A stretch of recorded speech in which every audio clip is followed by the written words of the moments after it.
see. Alright. Microphone is working. Current throne goal is working. Let's post the rules, and then we'll go on to the introduction and see what we usually do here. Oh, I just saw 10 days ago. Livy and Lemon followed on Twitch. Thank you, Livy and Lemon. I did not realize how thirsty I was. I just brushed my teeth, and that kind of cancels out any want or need for a little while. Alright, if this is your first time here, my name is Shira. I'm a comic artist, and what I usually do on this stream is I talk a little bit about what happened artistically in the past week, mainly about me, because this is my channel. I talk about who I want, and who I want to talk about is me, me, me all the time. And then we move on, and I draw my weekly webcomic Bootleg Cookie. So,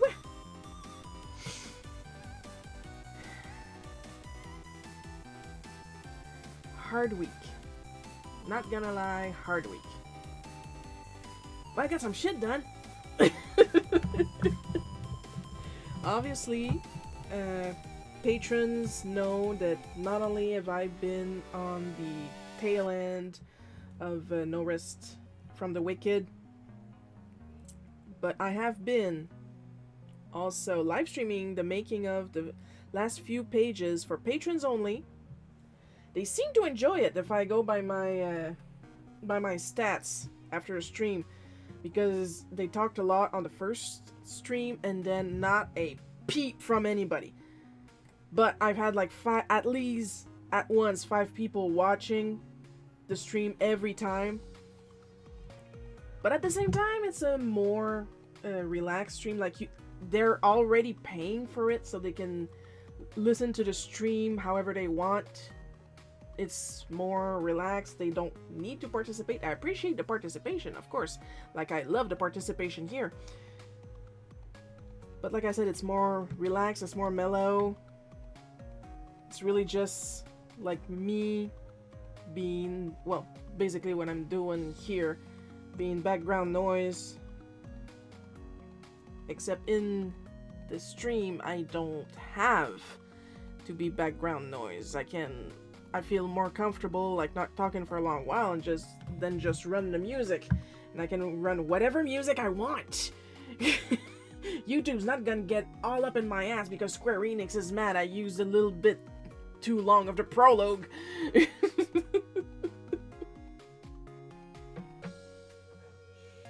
I've also been, while I was waiting for feedback from Gabe, I've been streaming tiny bits of the Earthbound Mother 2 Deluxe live stream on casual difficulty.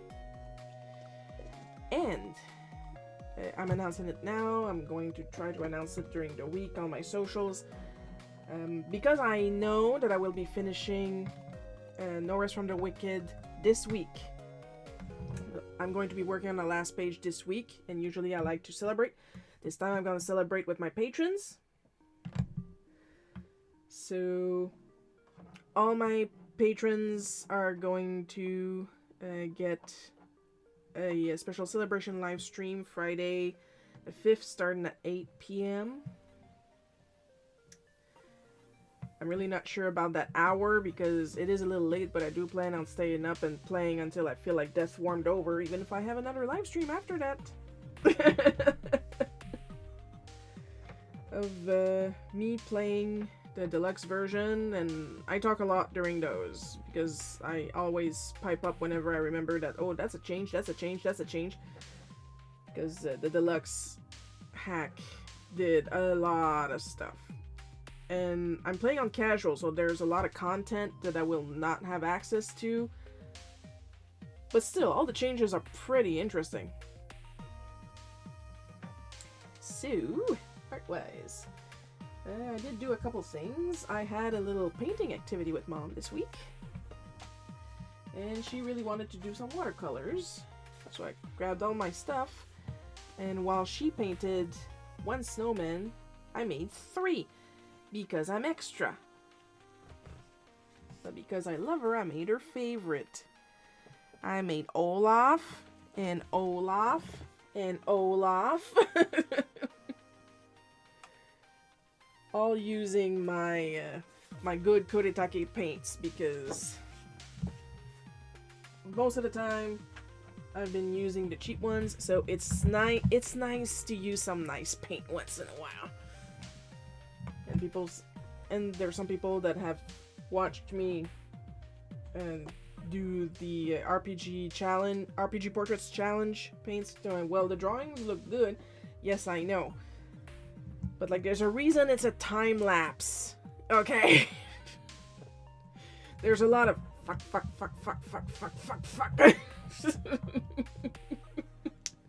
Trying desperately to layer the paints. And even for watercolors, they just do not want to layer properly. Sometimes you think they're going to mix really well, like they look like there's the nice gradient going on, and then they dry and it's like sharp cel-shaded lines. Drives me bonkers. Other than that, I had a little coloring activity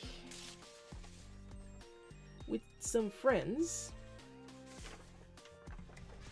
and I was able to use some new supplies. Well, new to me, because I haven't used them on pieces yet. The first one would be, sadly, keep in mind this is my own opinion, okay? Crayola colored pencils. Now, some of you know I am not a fan. And because the first Crayola color pencils I ever had were the IQ, and it was like trying to color with sand. That's how gritty they were. It was horrible. I hated it with my entire life. And these are not IQ. These are like regular Crayolas. It was the first time for me to try them. I didn't even swatch them before I started. And this is what I did. Now notice I am moving the sheet around, and there's a sheen going on, which is normal because the filler in these pencils is wax. Now, my Crayola Premiers are also wax based, but they do not shine as much as this one. Now notice the B is even shinier. That would be because I colored the bee on my silicone mat, and that did something to the texture. So then I flipped my silicone mat over so I could color on my cutting mat, which gives us a more even coloring surface. And the pigment went down a little bit easier, but for the darker spots, that was me rubbing like a maniac. Like, I was basically like, because I believe every color should go down evenly in one layer. So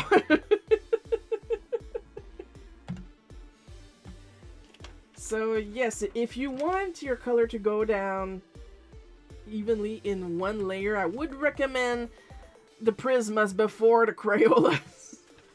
Because like I said, lots of filler. So it's easy to get very pale colors, but if you want something more saturated, you're gonna have to push. But if you're the type that has the patience for the layering, yeah, too much wax. You're gonna want to push. These pencils are meant for pushing. And now, because I'm way too fast for the plebs, please note I am only kidding. I'm not calling my friends plebs. I started another sheet. Now for this sheet, come here, you. Another material that I had not used seriously yet. This one I actually swatched though.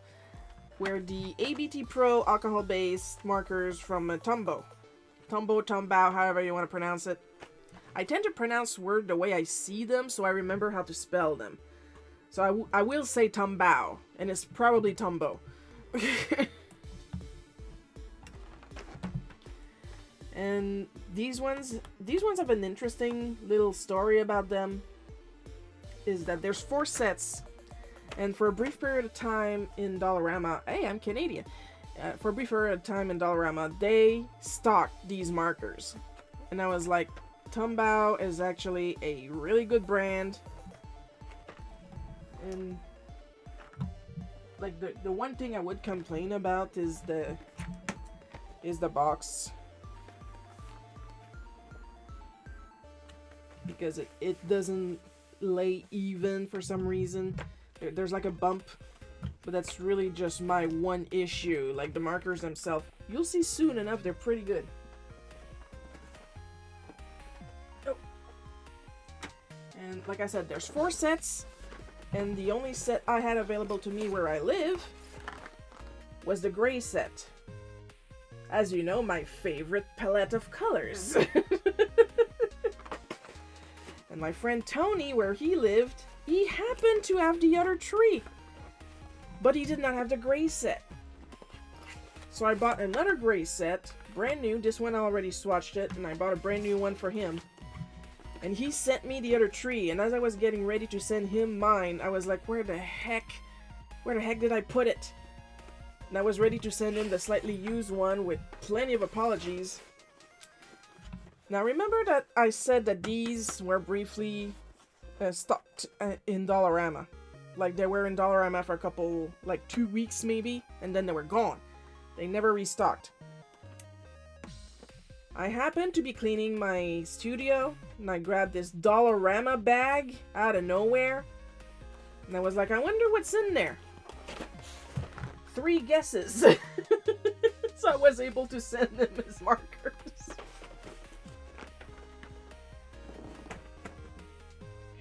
And I did say, I hope you guys don't slide off my desk.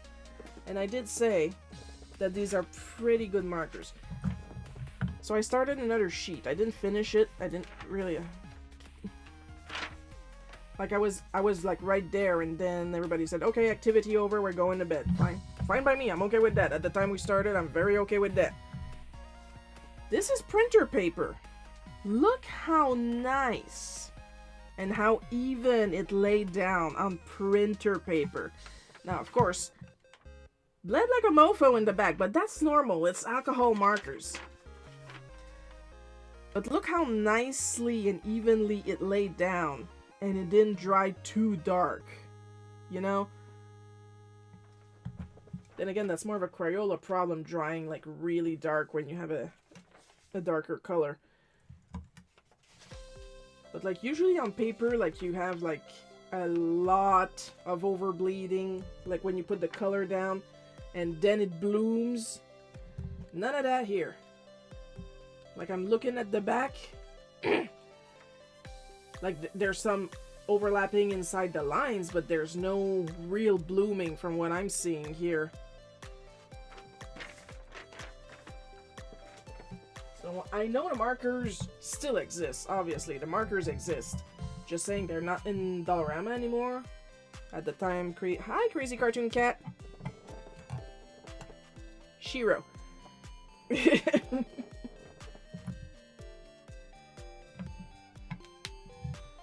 At the time of recording this live stream, it's not in Dollarama anymore, but if you guys happen to go to your Dollarama and there's still some, grab some. They're very good. At least they're better than the Studio / Dollarama name brand alcohol markers, that's for sure. Holy jeez. Or even worse, okay, even worse. The ones that look like alcohol markers but are secretly watercolor markers, don't get those. Do not get those. They will eat your paper. I shit you not, okay? These are made with, like, acid. I don't know how else to explain it. Like, you guys just saw, these are alcohol markers, and they laid down beautifully on the paper. Watercolor markers that look like alcohol markers from the dollar store. That's okay.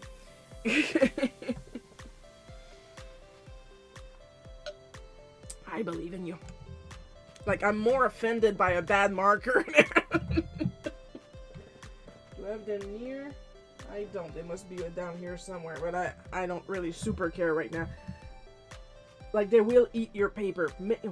When you look at markers at the dollar store, like, make sure it says alcohol marker. If it looks like an alcohol marker and is actually a watercolor marker, it will go through your paper like a bad piss, okay? Do not. I have some because, of course, I had to test them. That's how I found out they eat true paper. But what I do is that I click them in a marker airbrush.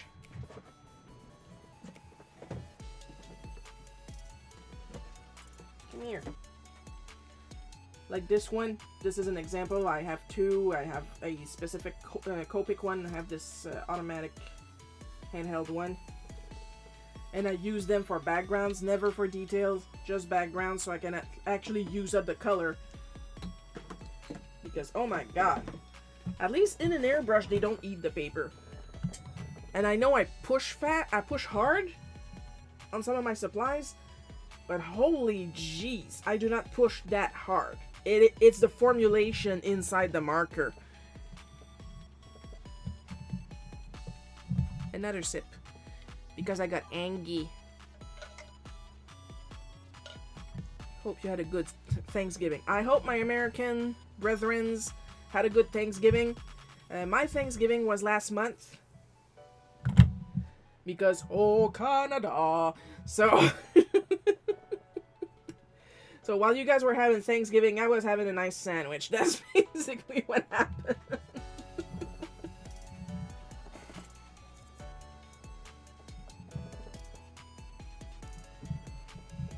I spat all over my screen again because I am a goblin. Gotta wipe that down, then we're going to switch screens. Y'all probably noted because my new glasses are like twice the area of my old glasses. I still keep these because I got the lens changed for everyday looking at stuff and for driving. And these ones are only for work.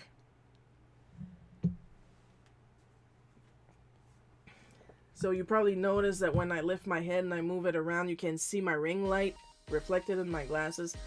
But they got anti-reflection, anti-glare. Well, not anti-glare. Clearly there's a glare. But what I'm saying is that I'm not blinded by my light. I can see what I'm doing regardless.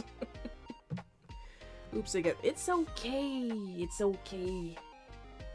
I mean, I'm going to mispronounce a ton of shit today like I always do, so... Please, let me be your lightning bolt of hate. Lightning rod, lightning rod. See? I already messed up that line. Just gonna clean up my eyes a little bit and then we will switch to the screen.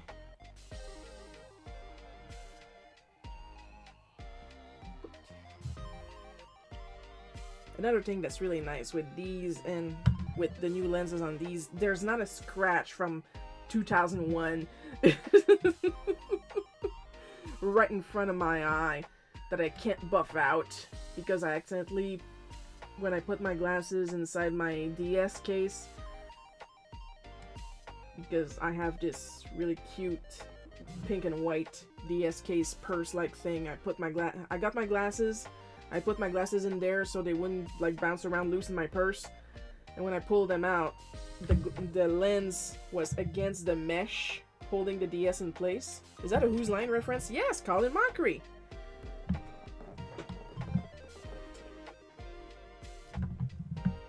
And when I took them out, there was this like little round permanent scratch. Those glasses were new. I was pissed. And I lived like that for a decade. Hey Shiro, hi Coco. Coco lugs on, and I was pissed.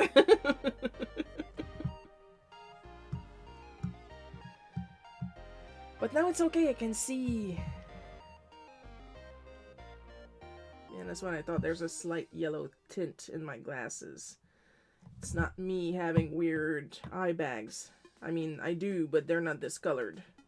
I've been noticing for a while that there's like a yellow tint at the bottom of the glasses. That must be the anti-fatigue.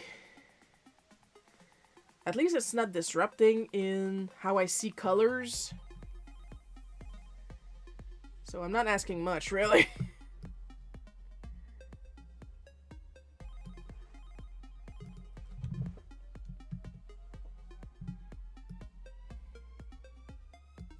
My favorite next to Ryan. Oh, Ryan and Colin, the best.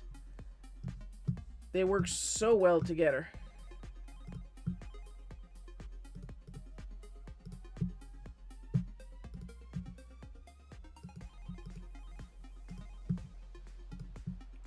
Also, my merch sale is still going on my TeePublic slash...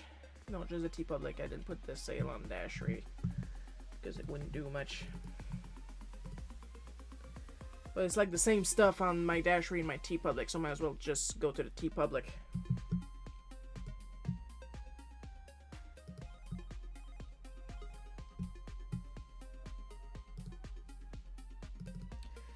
And the sale is still going on today at the time of recording this live stream, tomorrow and Tuesday. If I'm not mistaken, today's the 30th. Yes. So 3 more days, up to 40% off. My hair is too long. On my TeePublic So Very Unofficial merch shop. They do, I love them. As you should.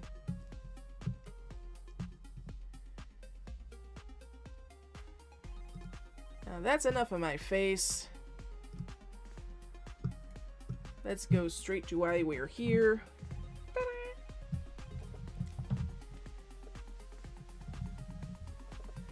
And work on today's comic.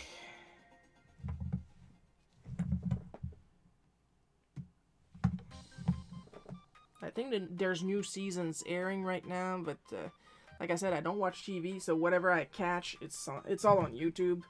So there's a lot of classic stuff. I remember watching like the early stuff on TV on Comedy Central when it was Clive Anderson hosting, and like the entire show was black.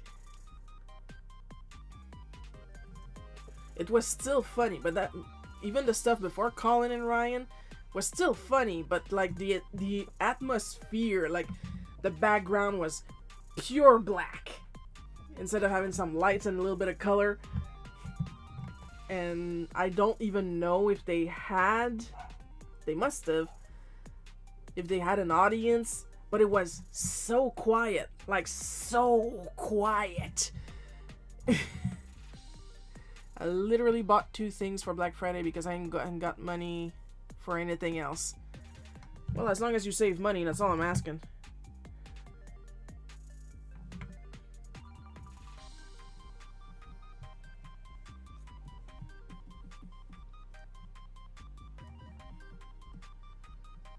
I don't think I'm being too difficult when I say, save money, get nice shit. My mom's birthday is tomorrow. She might even get a snow day. Well, happy future birthday to your mom. May she have a nice one and have all the sweets she wants. And if she has diabetes, may all the sweets be non-diabetic.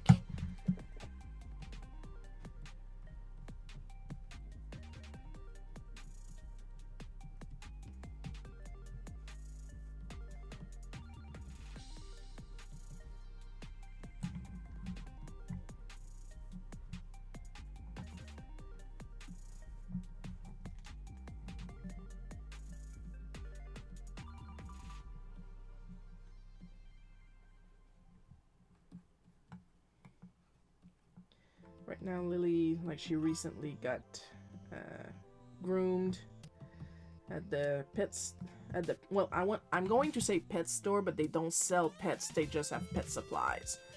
I avoid Black Friday like the plague. Honestly, I don't blame you. Physical Black Friday? Ugh. I do wait for Black Friday to be able to get some stuff for Christmas. There's one thing I don't like is spending money on myself so close to Christmas when I could be using that money for other people, and then I had to go ahead and spend $1,000 of money I don't have just to be able to see so I can keep on working. Thanks. Luckily she's not diabetic, but my stepdad is. Well, let's wish your stepdad an easy control of the diabetes. Both my parents have some degree of diabetes, and I would not be surprised if eventually I develop it, because that is a lot of Pepsi for a 43-year-old person.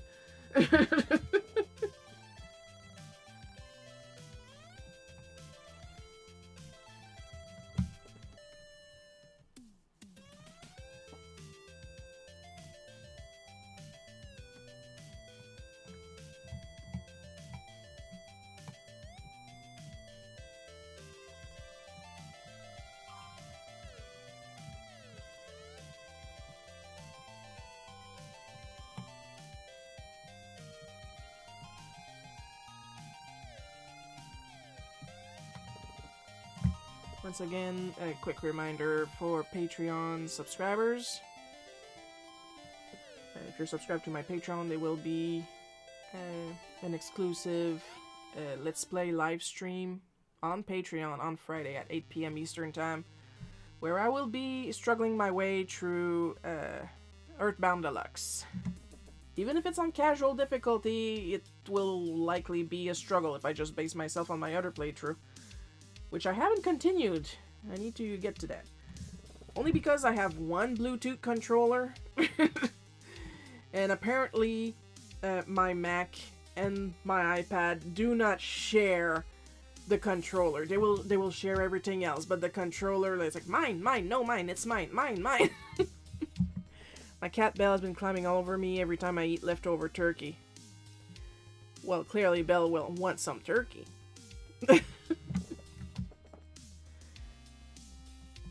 Is that bird? Smells like bird. I want bird.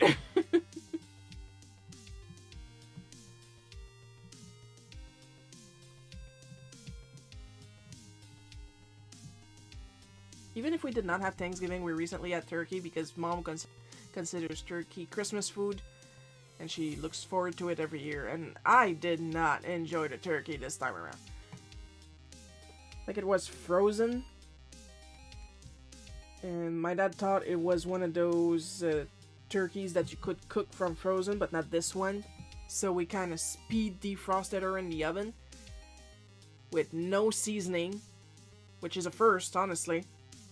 And what if Dad ever put seasoning on it? It was like barely like about that much. And it was at the same time dry and wet. Not moist. Wet. It was glistening. Oh, it was an ordeal eating it. And of course, because of the lack of seasoning, there was barely any taste. And you guys know, I like me some flavors. Turkey is like one of our all-time favorites.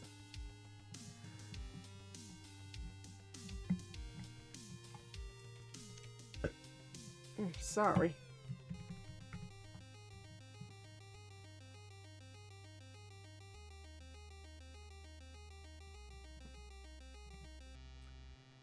Now that I think about it, there's gotta be cat food that's turkey flavored.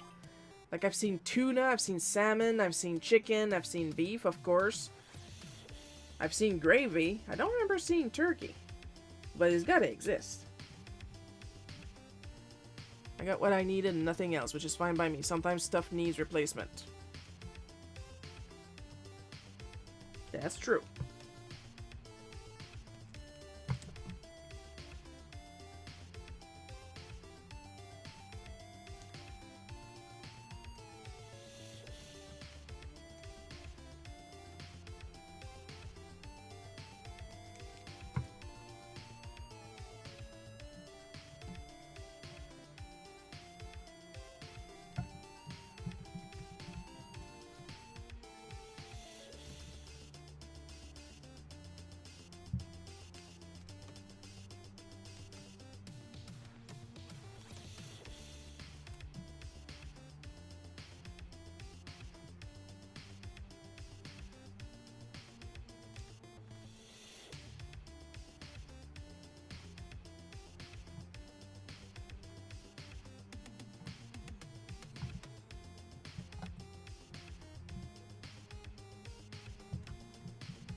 As for my Thanksgiving, me and my mom went to her cousin's and brought turkey and sausage gumbo.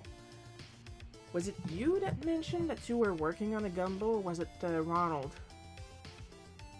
Oh, wait, it is Ronald. Excuse me? I didn't even notice you were on. Hi, Ronald. This is why you gotta greet when you show up. But I managed to remember something. I remember that it was maybe Ronald that was working on the sausage gumbo, and it was! He probably greeted and I completely missed it in between the ads.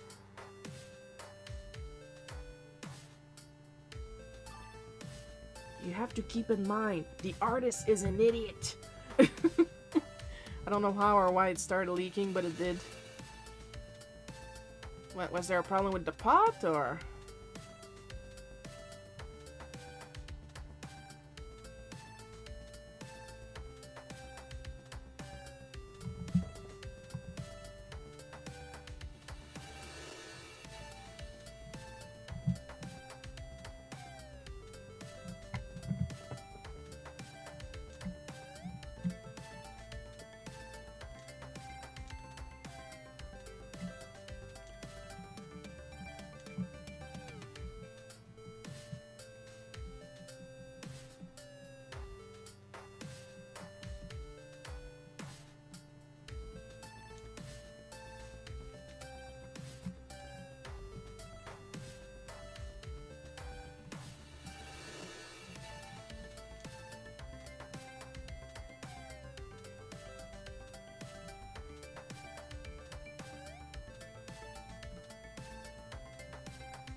No, it pertains to the water main at my house.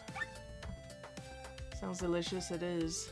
Yeah, I never had gumbo in my life, so I wouldn't know the difference between regular gumbo and sausage gumbo.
Same, but I've had jambalaya.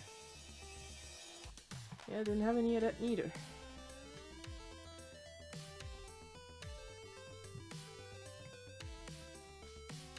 Stuff to put in the mental notebook. Recipes to try.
This just makes me want to watch A Princess and the Frog.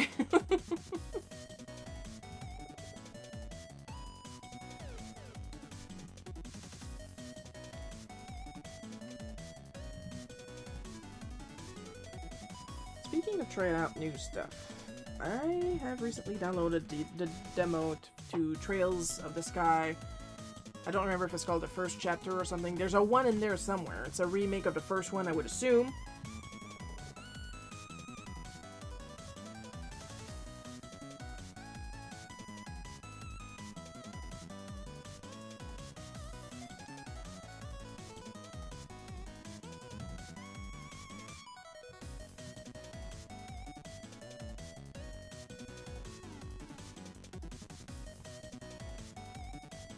And I'm starting to get a handle on how it works, because there's two battle gameplay modes, and there's a lot of things to keep in mind when battling, because it also has like the button press, like whether you're doing your fighting action adventure style or turn-based style. If you want to attack, you press A. If you want a special attack, you press X. If you want a magic, you press Y. If you want to charge, you press B. And that's if they let you charge. And depending if you do combos or if you want to do a combo. Anyway.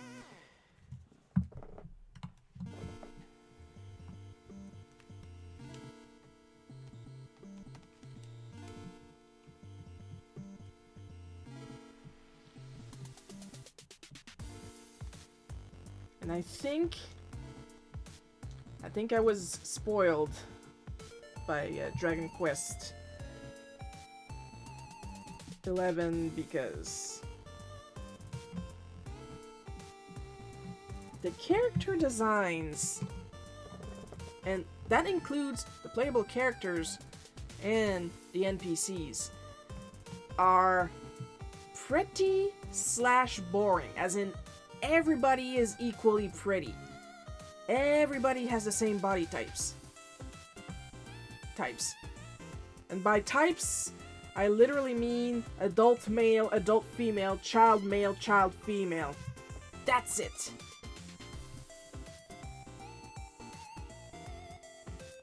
Oh, Bono. Hey, my friend, have you ever tried, clearly means try, to create a horror comic? Technically, I have made one, and I intend to do more. I have made several, in fact, because technically, the Halloween special of Barbarian Queen Characters that came out earlier this year or late last year was done in the style of a horror comic. And there's horror, and there's blood, and there's a terrified lizard man desperately trying to defend his life. They're pretty boring, right? Because, like, everybody is pretty, everybody is tall and skinny, and very, very ambiguously Asianly white. And I say I've been spoiled by Dragon Quest 11 because, like, you have old... Of course, there's a lot of repeating NPCs too. That's the whole point of an NPC. But they do have some varying skin tones. You can actually tell the difference between an important character and an NPC. Because, like, literally, okay? You would think your fodder, you're the main character, your fodder would be an important NPC. And he looks exactly like all the other older males in the town where you come from. Right down to the hairstyle and the mustache. Exact same body type. In Dragon Quest 11, you have skinny people, you have fat people, like literally like their balls. And you can tell the difference between Chalky and Rab and the mayor of Cobblestone. And that's all three people that are short and fat and old man. But you can tell them apart. And there's old women that are like super hunched over with different hairstyles.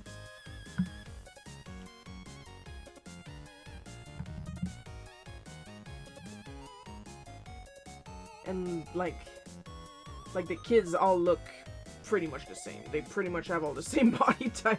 Well, at least they have varying hairstyles. And like not everybody, like it's this style of Toriyama, so not everybody is like conventionally pretty. And in Trials of the Sky, everybody is conventionally pretty and ripped and beautiful. And not happy with that, the style of Trails of the Sky is the exact same to my eye as the style for Wise Nordic that I also tried the demo to, which is the same style as the other Wise that they remade, which is the exact same styles as some of the tails that they made. It's starting to all look the same to me, you know?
To a point that it's very pretty.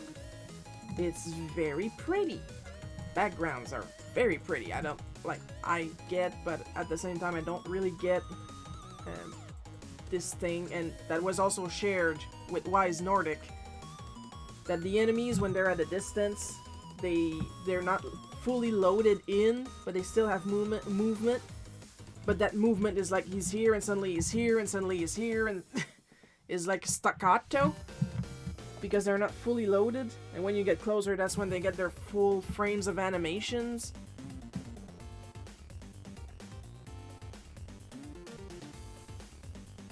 And I don't remember that happening in Dragon Quest XI.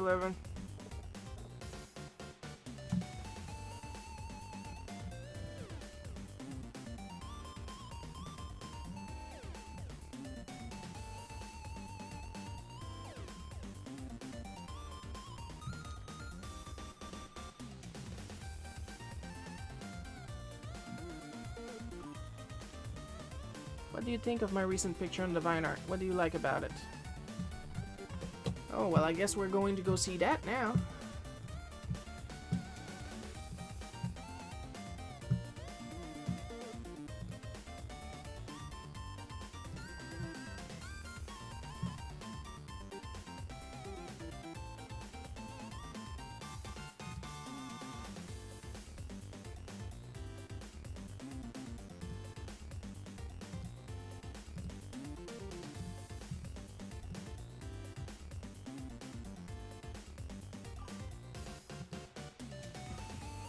Oops. Sorry about that. And especially to YouTube, if you recognize this song, it was an accident. I am so sorry. Please do not send me to the gulag again.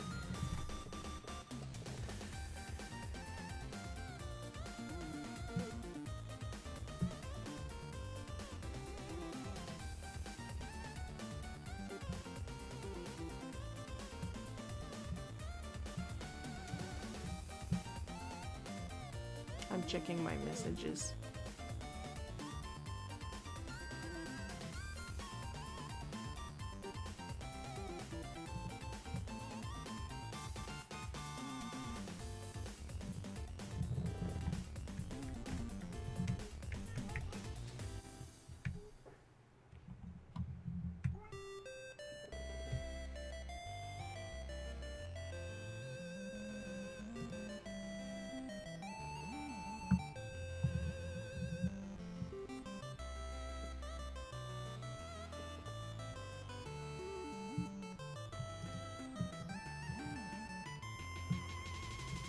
Well, let's actually go to Divine Art. Because I'll be honest, I look super fast.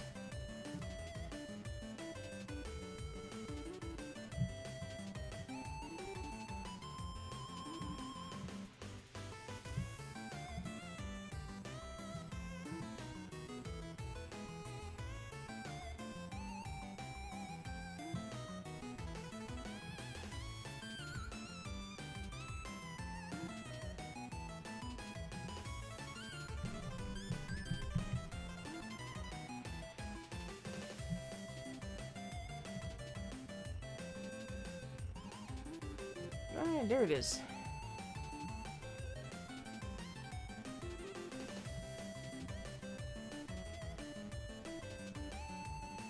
Oh, Deanna Rose.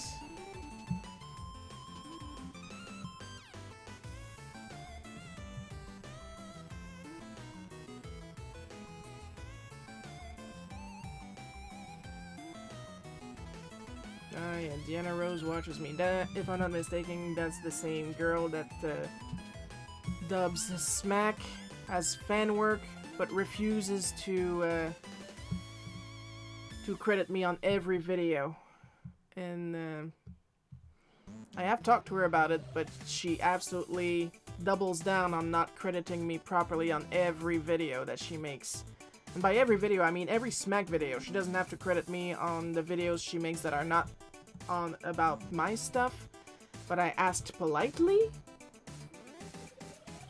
and she was literally like, no, it's too hard, but you have no problem copy-pasting all the voice actors in every comment, in every description of the video, so I don't see why you can't copy-paste my work that you're dubbing.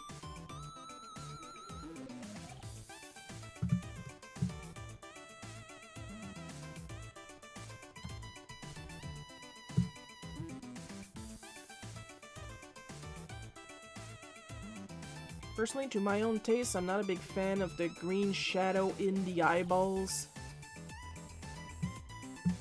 But that is me. At least we're going to scoot this over so you guys can see.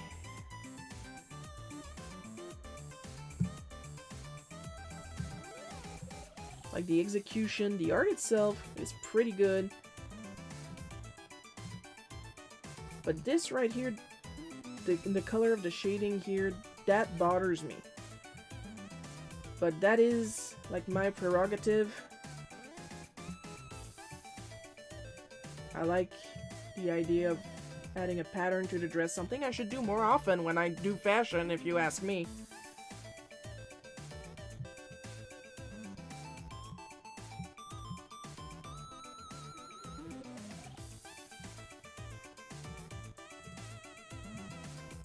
And of course, let's not forget that Bono makes beautiful poofy hair.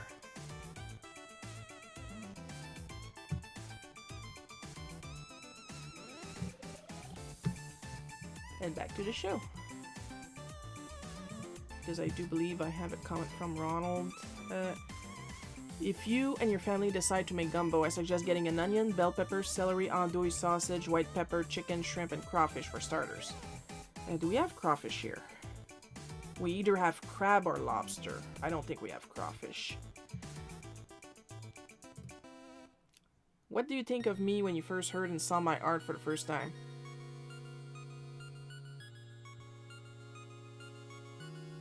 A fellow Mario artist. That's about it.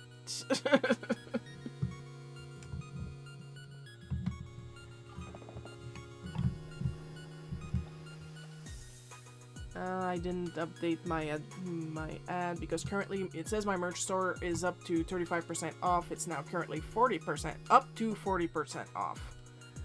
Ooh, pretty, isn't it?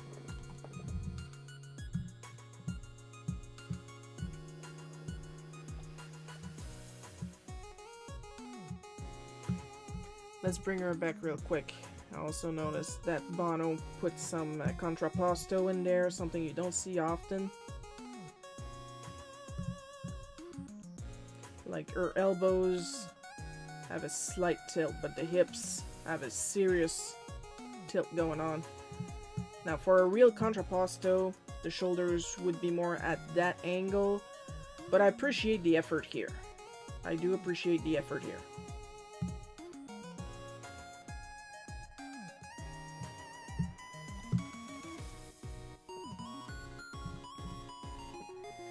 Great work, Bono. Oh, you can use either crab or lobster in place of crawfish. Good, because that's probably what's gonna happen.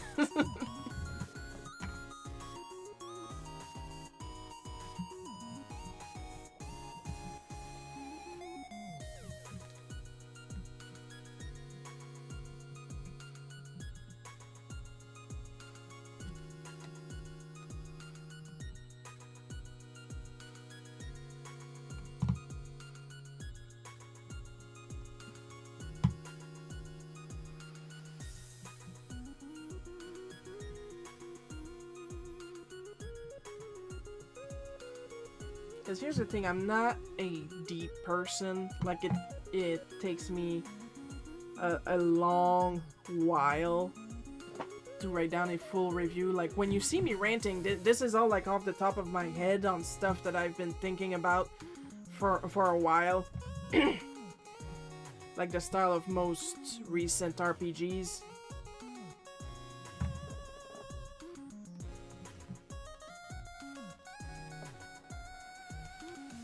Because most of the time I see something I like, I'm like, I like that.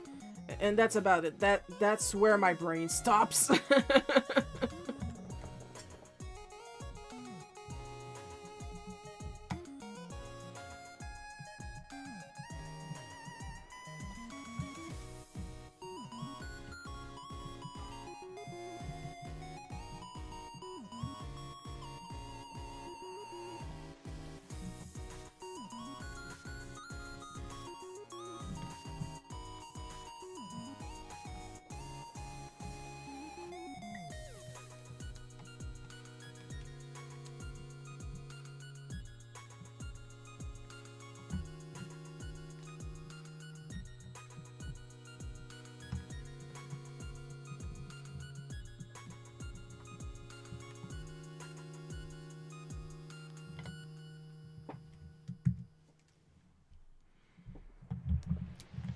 Bono, I bet you would make for a decent box artist for homebrew games. May I recommend you to Atari Age?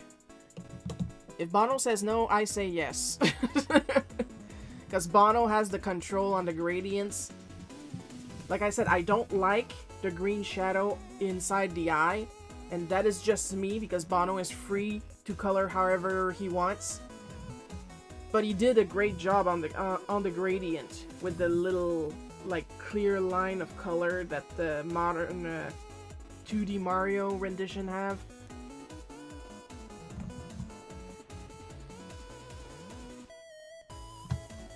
As long as what Bono learns from this is just maybe think about your colors just a little more and not Shiro hates the color green and Shiro hates every color I pick, okay? Because that's not what I'm saying. That's the fun thing when you're neurodivergent and you got ADHD. You always over-explain yourself to make sure that the message passed. Because, like, when you're neurodivergent, you will say what you think. And then people will interpret what you think from what you said. But you said what you think. There's no secret message behind it. Like, I'm not a fan of this one tiny detail. You hate my shit! That's not at all.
Ah, that must be my order. If If you guys can hear Lily sing the song over people, yeah, that's my order. I'm looking at the security cam right now.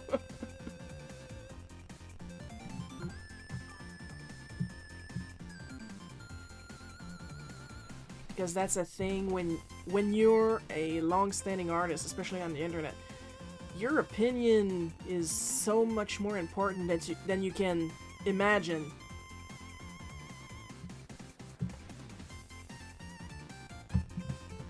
So you gotta be careful what you say. And in my case, I am trying to critique, but I do not want to destroy, you know?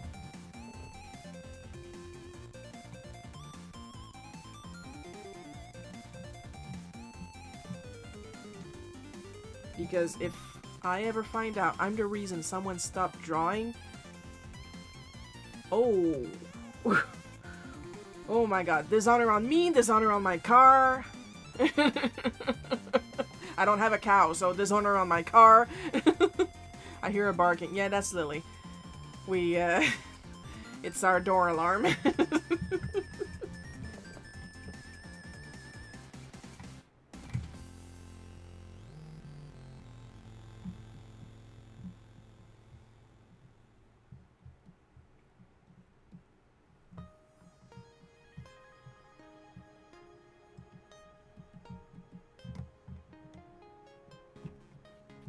I just saw a package come in.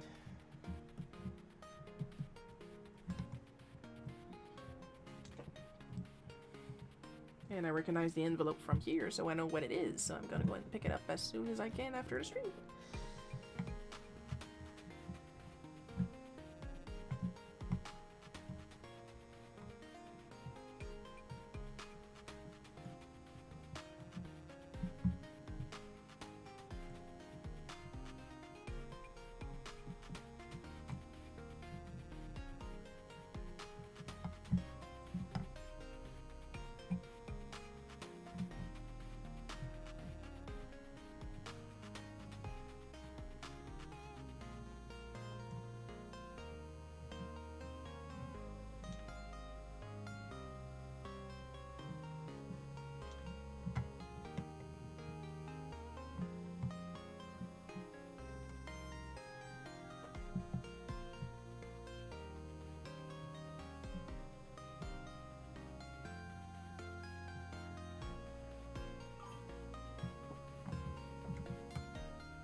Broke out the Christmas decorations yesterday. Soon for us, soon we will take out the Christmas stepladder, set it up. Now, normally my father should be done with his Christmas cooking, so we can get started on the Christmas decorating, the Christmas wrapping, and my Christmas cooking. And he actually said this year that he was looking forward to it. What do I do at Christmas? Exclusively sugar cookies. I literally use a Betty Crocker recipe and I replace the lard with butter. That's it. But they're popular. And I haven't been able to do them for a couple of years, literally, because he kept pushing his Christmas cooking, because he will do egg rolls, cherry blossoms and meat pies to sell for some extra Christmas money. And he's been pushing it later and later and later and later in the year. And I can't use the oven. He's always in the kitchen. So hopefully he's done this year. He was supposed to do it only this month.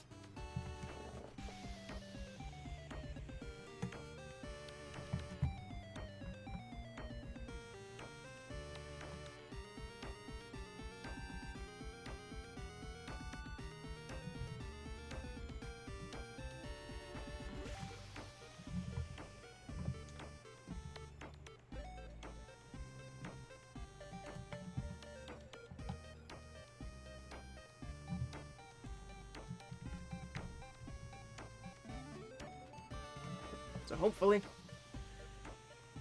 we will be able to have some cookies, some homemade cookies.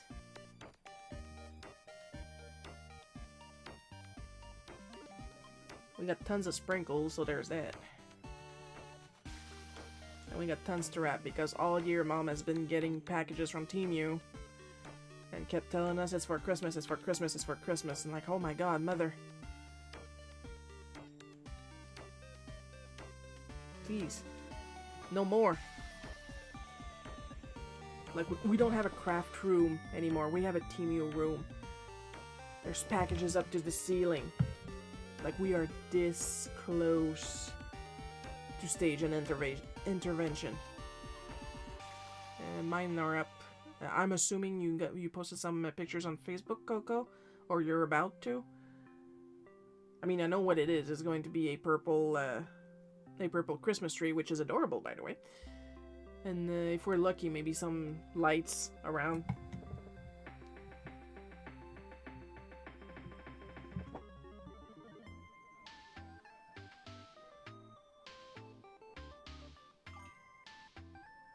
Insert Cookie Monster going wild.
At least that's something I have in common with you guys, assuming you're all American. I did watch Sesame Street as a kid, and not just Sesame Park. I remember Sesame Park, but basically what Sesame Park was like 75% Sesame Street, and then sometimes you have Louie, Dodie, and whatever the name of the bear is that I can never remember.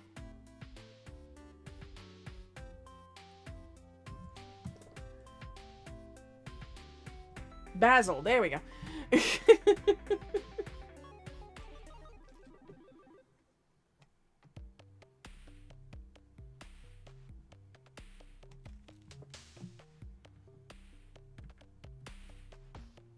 And if they did interact with the Sesame Street characters, I don't remember.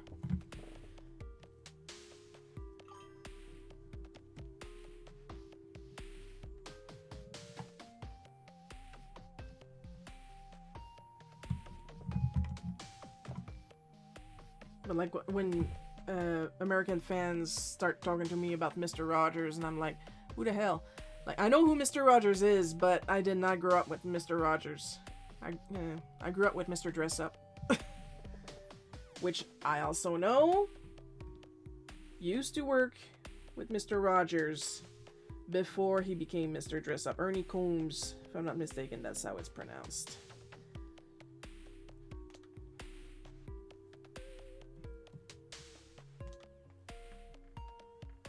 There's probably episodes on YouTube.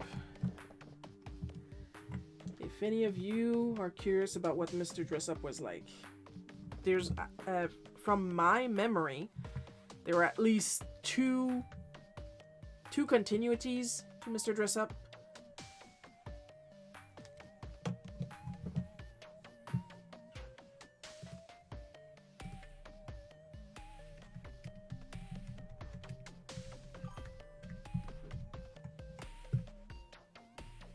Okay, I had to make sure for one of the names. I posted my decorations on Facebook.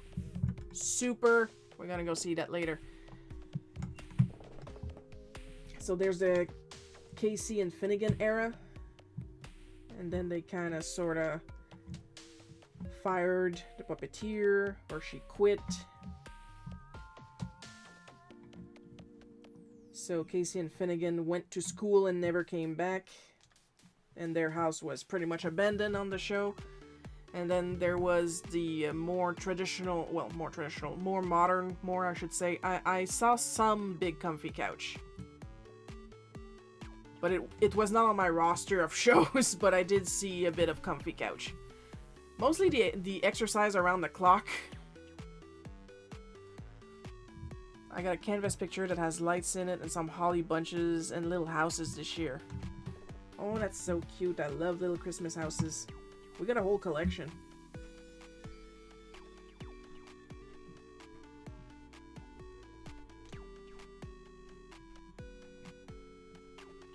And I do not know the names of the quote-unquote modern era puppets.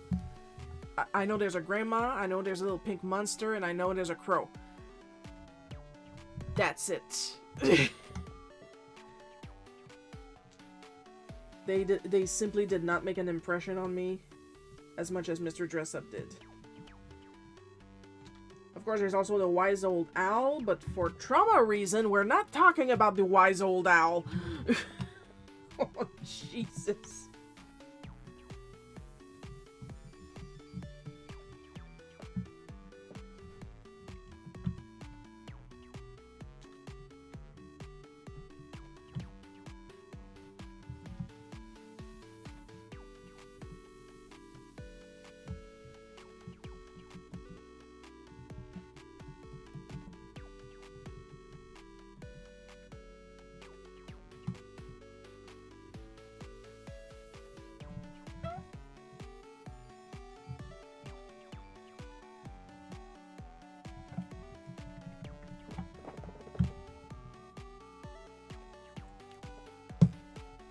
Let's see, I did not watch Blue's Clues, that was a little bit after me.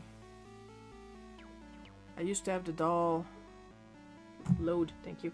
I used to have the doll from the show, Molly, if I'm not mistaken, but for the longest time I didn't know where it came from. I'd like to see the lights at Lafreniere Park this year. That's at Metairie, which is west of New Orleans. Heck, if we have the energy this year, we might go around town to look at the lights.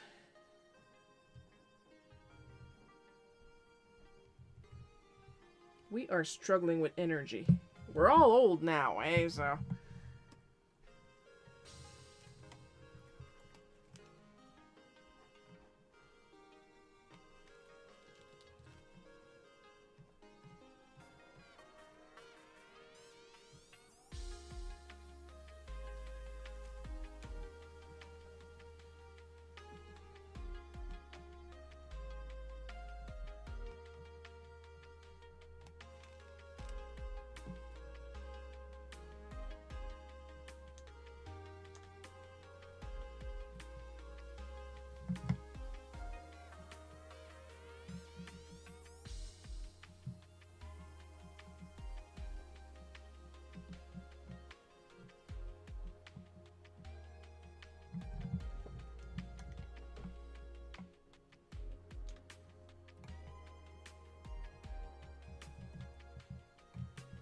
I did watch Under the Umbrella Tree. I watched some Lamb Chop.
Wibbyless World of Dr. Seuss? No, not at all.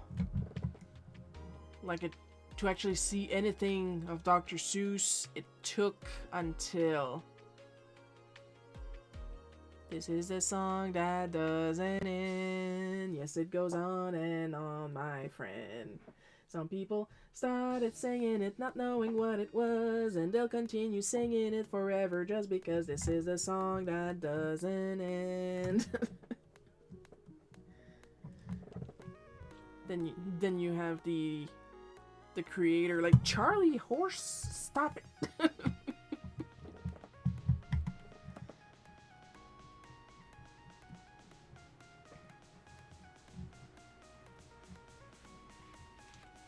Was also a big fan of Fred Penner's Place.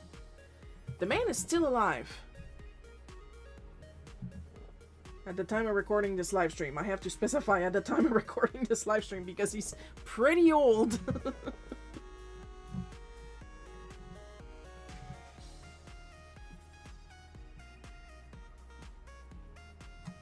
Also, did you guys notice my mom lost weight?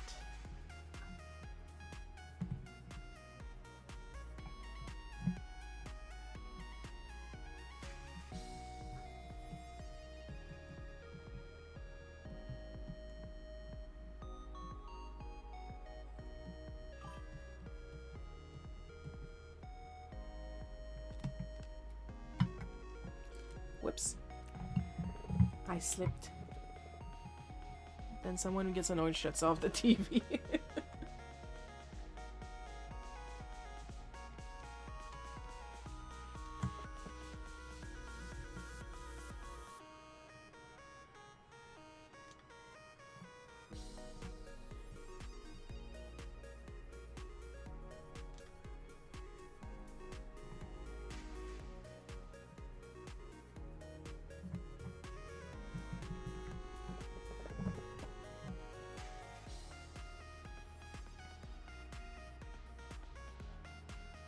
Now watch me get a copyright strike on YouTube from the Lamb Chop Workshop or however it's called.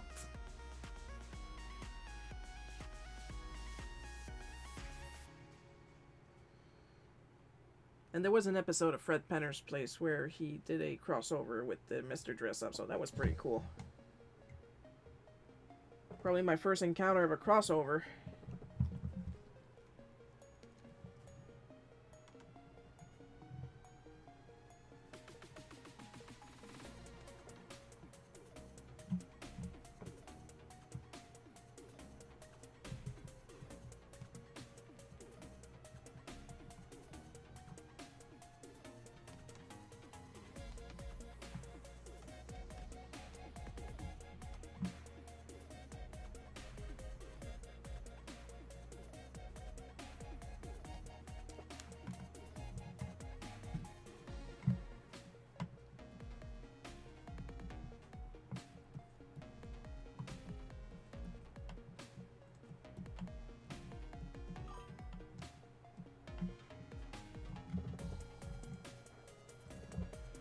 Oh, there's 5 people watching the stream right now. Oh my goodness. It only took 20 years, but I'm popular now.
Not a little sip, and we're probably going to start putting some words to those panels, so we might have a little idea of what the hell I'm doing.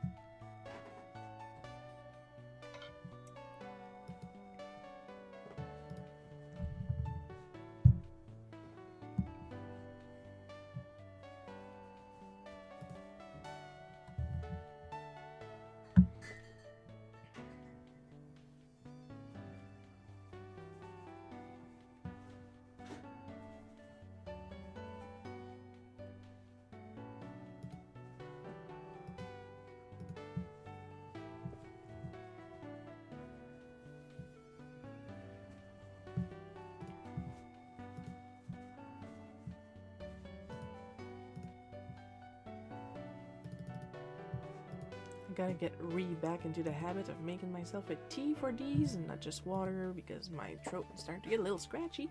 But it's fine. I'll keep talking. I can have my tea after.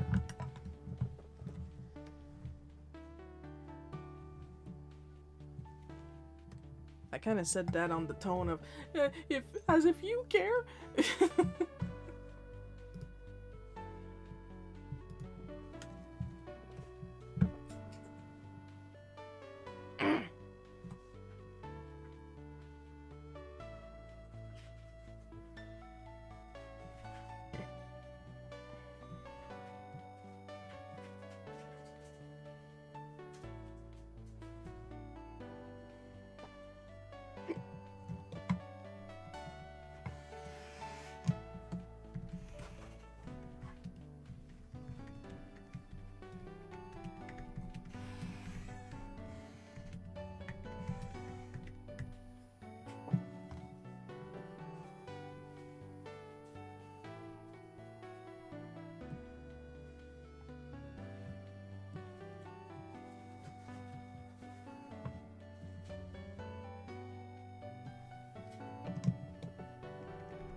There, now does it make sense?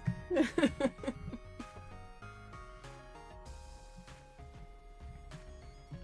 color these layers so I know where they are after. I do wish there was a way to program layers to come out already colored. And I don't mean like an auto action, because an auto action will like create layers, like basically what I use to color the layers on my comic projects. I programmed an auto action for that. But like when you're literally creating like the text layer should come out already colored instead of me having to go back and color it, is what I'm saying. Like you could program it in here somewhere.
Alright, reminders that for Patreon supporters, there's going to be a special live stream this Friday at 8 p.m. Eastern Time, where I will be celebrating finishing Smack No Rest from the Wicked by struggling at Mother 2 Deluxe, Earthbound Deluxe.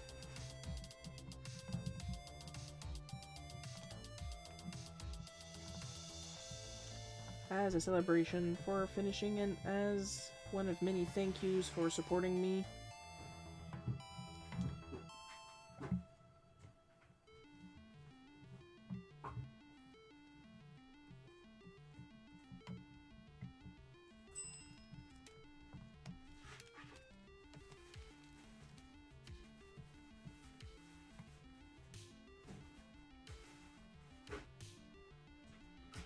Also, my merch shop, TeePublic Sober Unofficial, is on sale until December 2nd.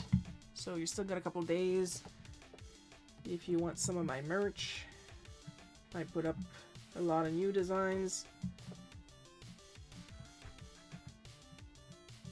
including a beautiful portrait of Silas, my bunny girl.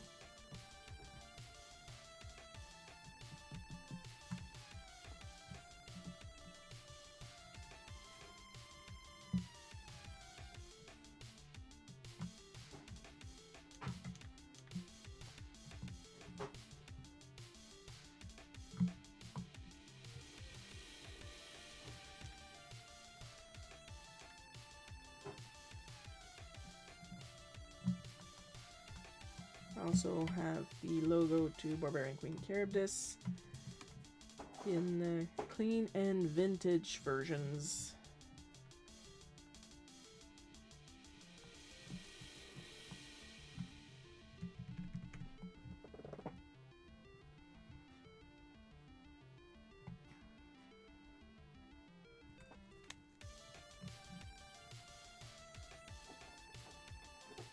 So you don't. I just want to make sure it's aligned, that's all.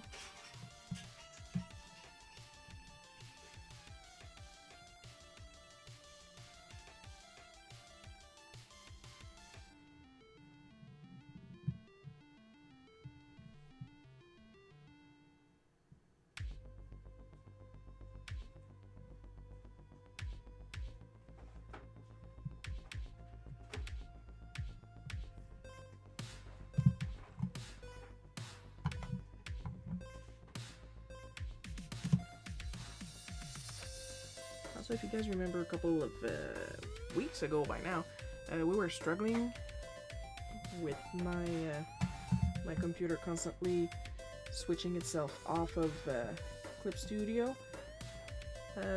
Basically what was happening is that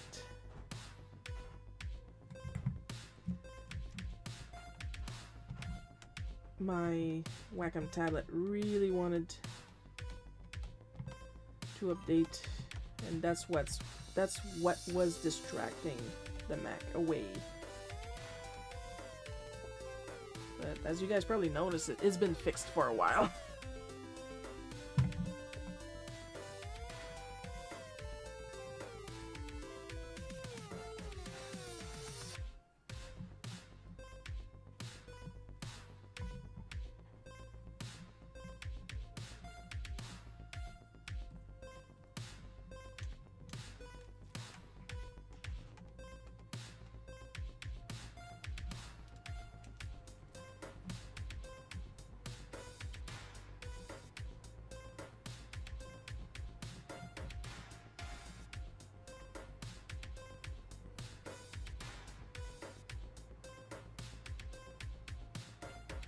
You know, I was complaining earlier about I'll bet you can speed up moving the image if you hold shift too. You know, I'm gonna try that.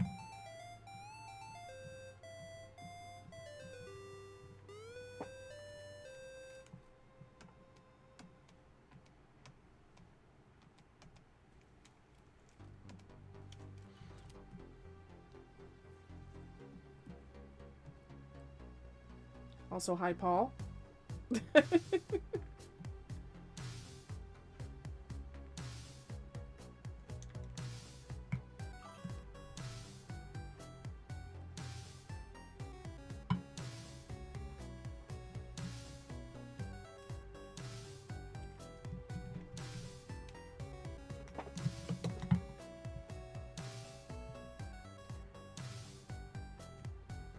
I just learned something new.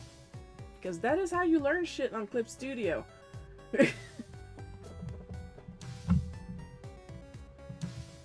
Thank you for telling me that. Now I know something.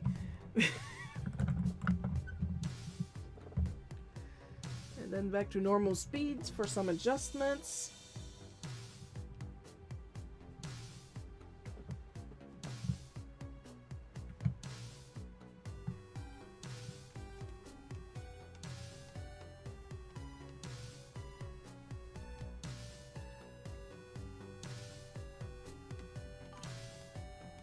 Thank you very much.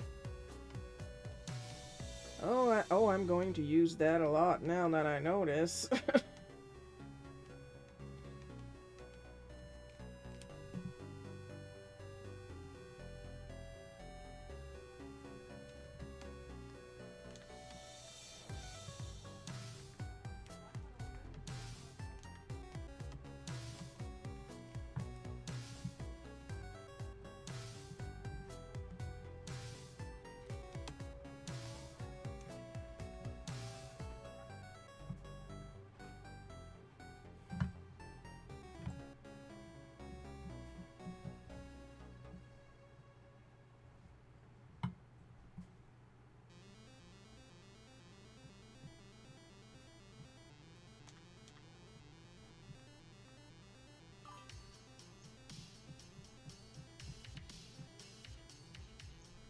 What kind of dog is that? Lily is a little Maltese.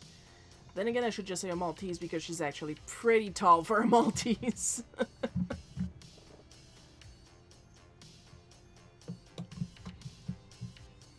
I recently posted a picture of her, so we're going to go and take a look at that real quick.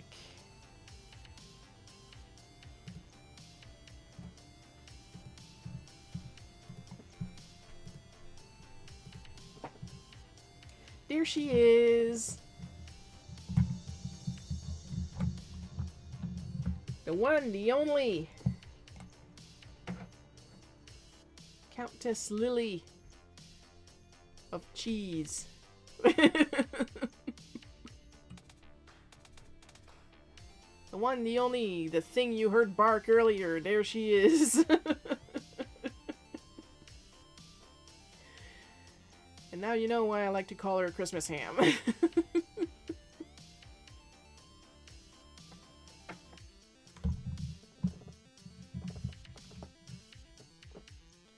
And if we look close, we can see her magnificent underbite smile.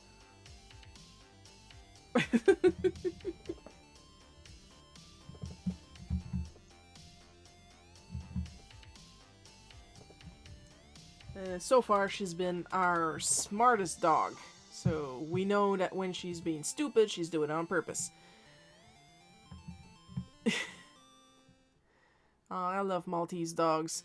Oh, they are something. In my life, I've had a Border Collie, which was something else in itself. I had a pug, and now we have Lily, the Maltese, and when they say dogs have personalities, oh my god, they're not kidding. These tree dogs were cartoon characters all to themselves. Nice dogs. Most of the dogs I've had were German Shepherds. Shedding everywhere. And they all shed differently too. Phantom, the Border Collie, was a double coat, so when she shed, we would literally, like, pluck her. Like, you know the expression, peel the sheep? That's what we did. Like, we would grab her fur by the fistful, pull it off. It would do absolutely nothing. Like, no pain whatsoever. That hair is already disconnected from her. Potat, which now I can say her real name now because she has passed. She is no longer pining for the fjords. She's she's an ex-pug. Mademoiselle Dodu, she would shed quills, basically. That I'm pretty sure that's how German Shepherds shed too, like really hard fur that would like dig in your clothes and would take forever to pull out. Lily doesn't shed. Lily will only lose hair when you brush her, but she does not shed at all.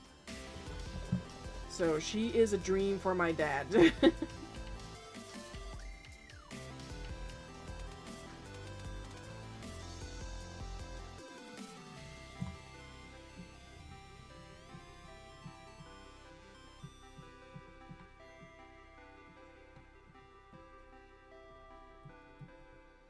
Also, her love is very moist.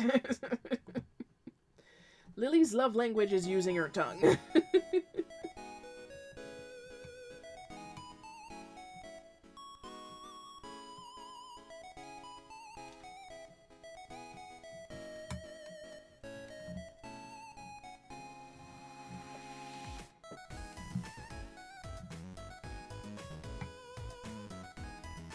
She's a very, very kissy dog. I don't know if all Malteses are like that. I know Maltese love to get attention. And if there's one stereotype that Lily exhibits is that. She loves attention.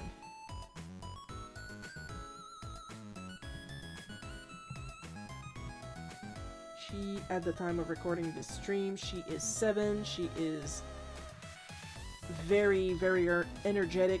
She actually tired out a husky. And if anybody is familiar with a husky, with the husky breed, that is quite the feat.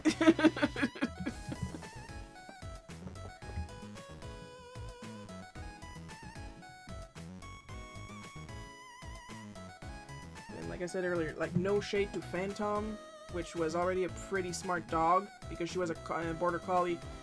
Lily is the smartest dog.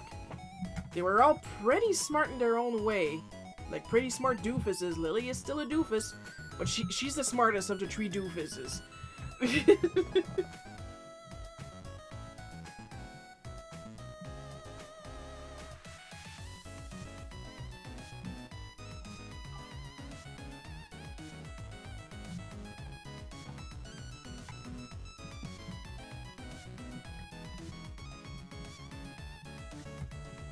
My mom's cousin has a pug and a Boston Terrier.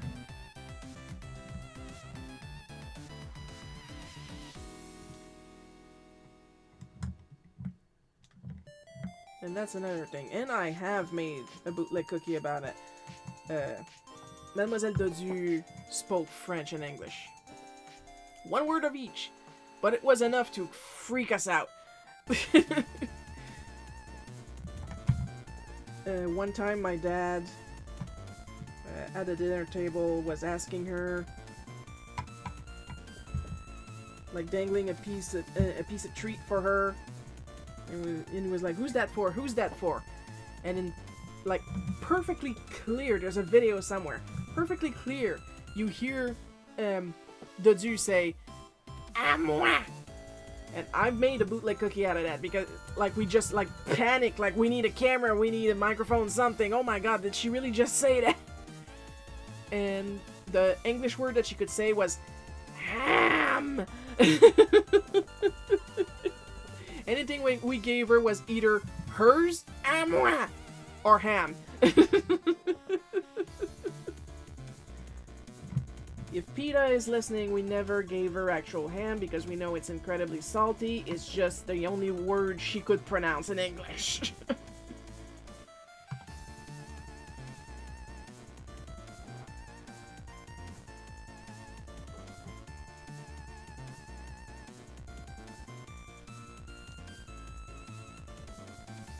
But you gotta admit, a dog that can say 2 words in 2 different languages, that's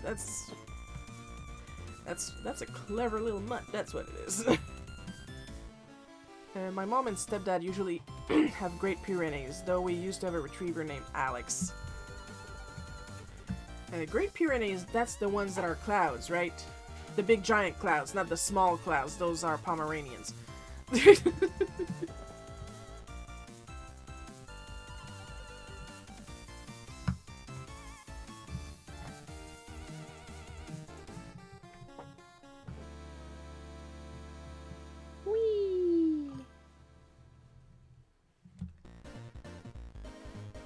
My neighbors have a lot of cats. Yeah, we have a neighbor that pretty much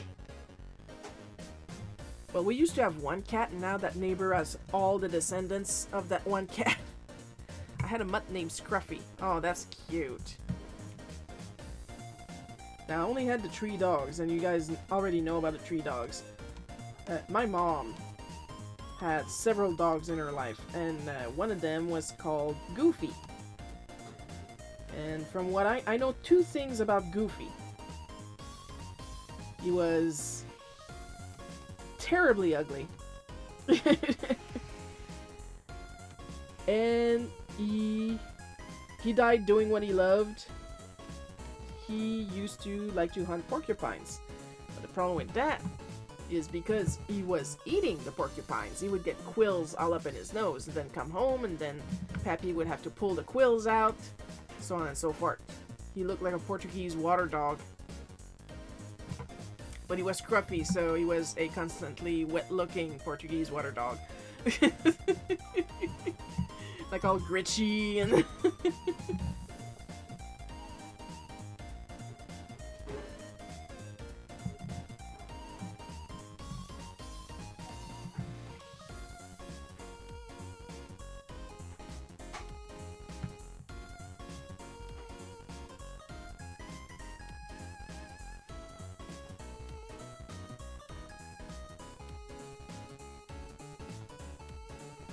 So, of course, I just said he died doing what he loved.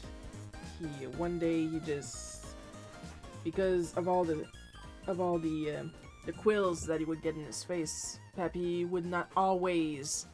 I'm just gonna read that real quick. He was black and white and tan as a puppy, but he turned blue-gray as an adult. Merle, basically. I'm pretty sure that's the name of that type of, because it's either Merle. It's either Merle or Silver, depending on what the coat looked like. So because of all the quills in his head, Pappy would pull them out, but he would not find all of them all the time. Until there was a point where the quills went up to Goofy's brain, and which, of course, he was suffering. It changed his personality. He basically turned into Diet Cujo. And that's when Pappy had to bring him out into the woods to, you know. And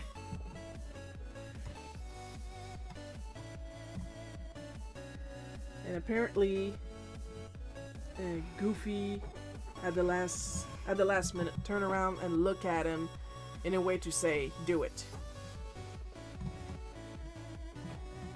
Of course, I was but a twinkle in my father's eye at the time.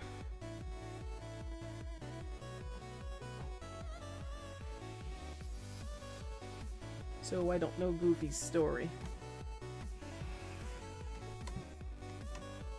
And I do know that the reason Mom had Goofy was that her previous dog, whose name escapes me right now, who was not smart at all. That dog's favorite sport was to run under the mailman's truck and come out, like, it would run in from the front and come out on the side, like around the wheel from under the truck.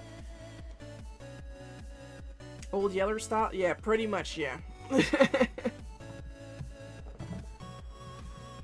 And one day, that dog didn't make it. The mailman tried to stop so he wouldn't run over the dog, but it turned out that he did run over the dog because he stopped. And of course Mom was sad, so the mailman gave her his dog, which was Goofy. And that's how it all came around. So I don't know what Goofy looked like, but apparently it was very ugly.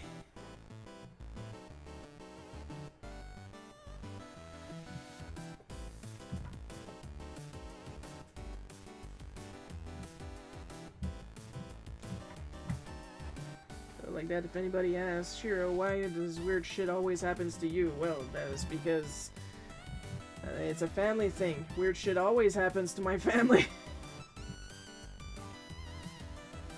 It's a family tradition.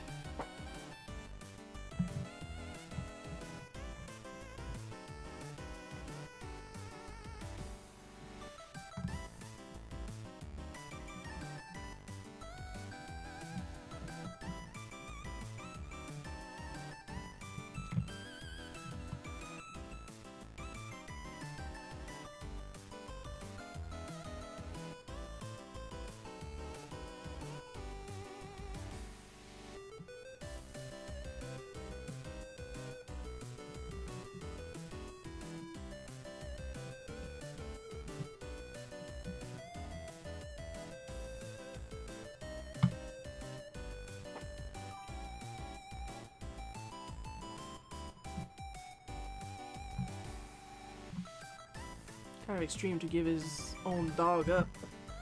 I'm guessing Mom was crying really hard.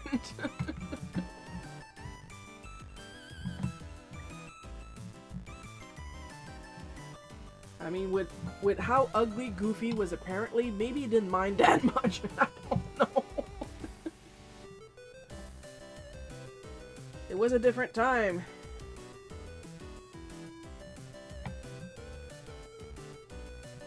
It was the late 60s, early 70s. Back when the mailman had a truck and not using his own car.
Yeah, that's basically our morning routine. My dad gets up first, and then I go upstairs for breakfast.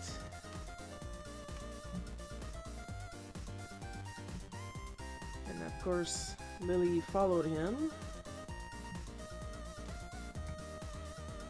I go and give her some pets, because according to her, she never gets petted in her entire life, so gotta fix that. After I give her pets, then I go ahead and have breakfast. Sometimes she will follow me down, so if she feels like having cheese. It's not every morning, but sometimes she does. Like this morning, she felt like having cheese.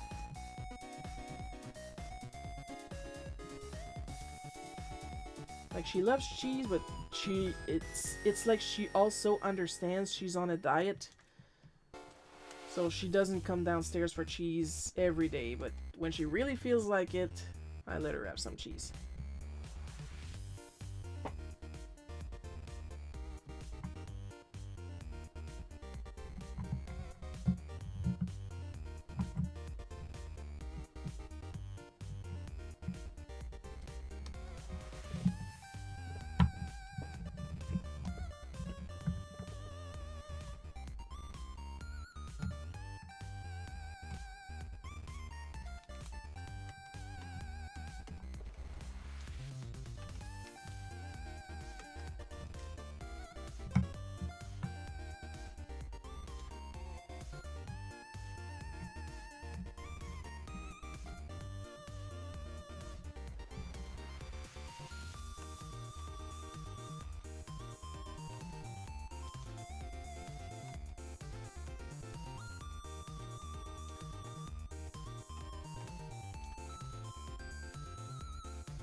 Well, time to use the ice cream man, the ice cream man, the ice cream man.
Yeah, while we're at it, is there any other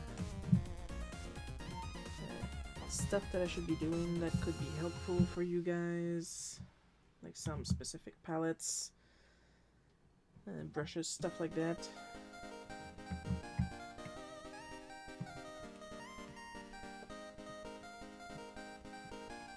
Some palettes that I use that you would like to see available that are not already available, or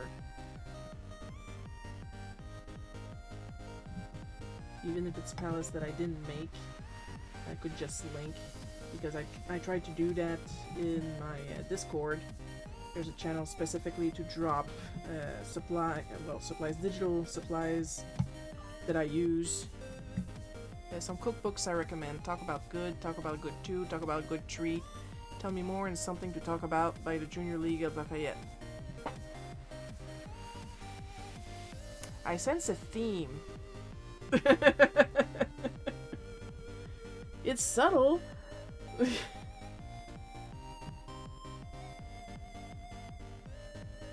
But I sense a theme.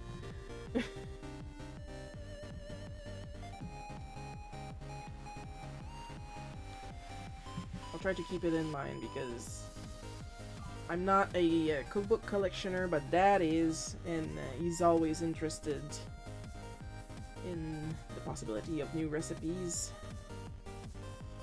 My mom, bless her heart, she tried to order him 3 cookbooks for salads. And while personally I'm pretty sure they're AI, at the same time, what happened, like, she literally bought 3 different salad recipe books with 3 different covers, and why do I suspect they're AI? All 3 arrived the exact same recipes inside. What's the toot from the dog? No, from the dad. The toot is not from the dog, it's from the dad.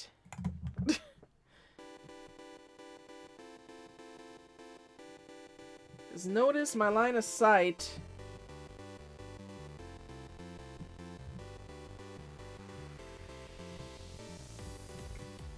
Mine is going from here to here.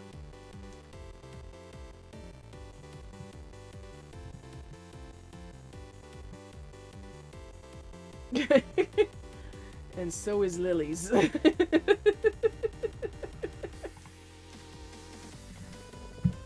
Here's the thing about Lily.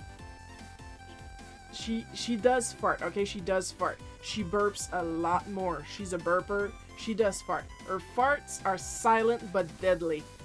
You will be minding your own business and suddenly the room you're in with the dog will stink to high heavens. That's when you know Lily farted. Dad, surprisingly enough, and probably because of all the medicines he takes, he no longer stinks when he farts. You just have the sound. There is no smell anymore. I think that has been like sanitized from the inside out. It's still rude, mind you. I'm backing up because it's rude, but he doesn't smell anymore. He used to. Oh my goodness. But once again, that was because of different medication.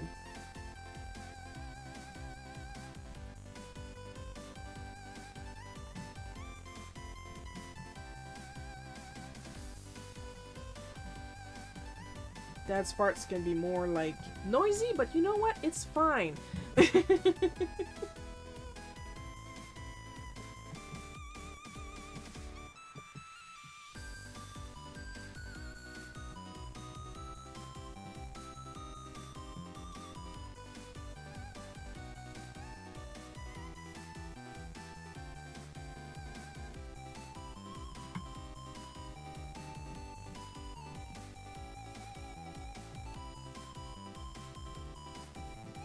I'm not gonna describe mine because that counts as an OnlyFans tier at this point.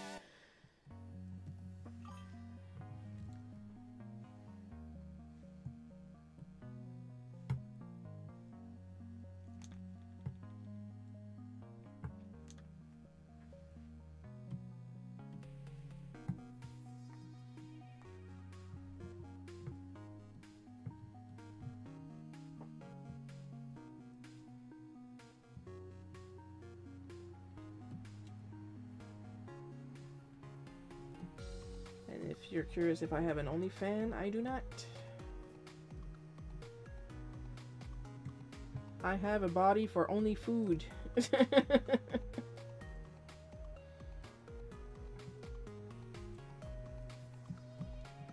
And that's another thing. Whenever I make fun of myself, whenever I make fun of my body,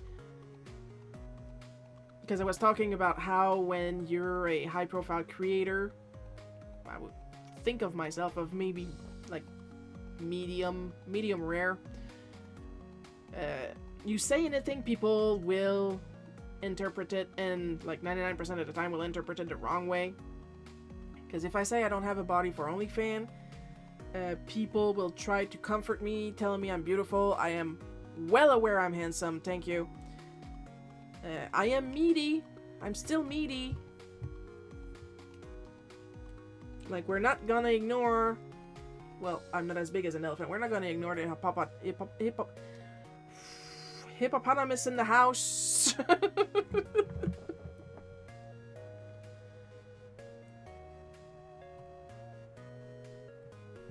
I don't feel bad about it. And then on the other side of the coin,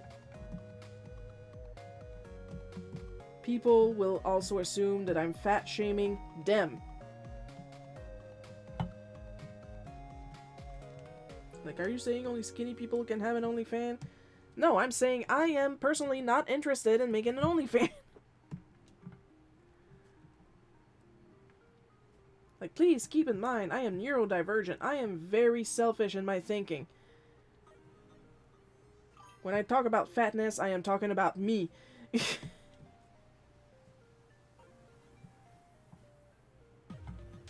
You do what you want with your body. It is none of my business. But please let me make fun of myself. I'm not asking much.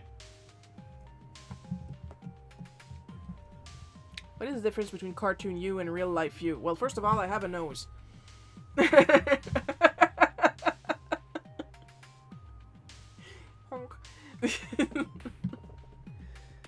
Cartoon me wears a lot more, like, outdoorsy clothes.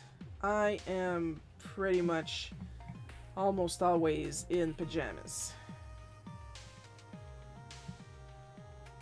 Cartoon Me does not have boobies. I have boobies. I would be better off without, honestly. Because I have like lock and load bras, and when I put my bras on, I can't see my feet anymore. And I'm not a fan.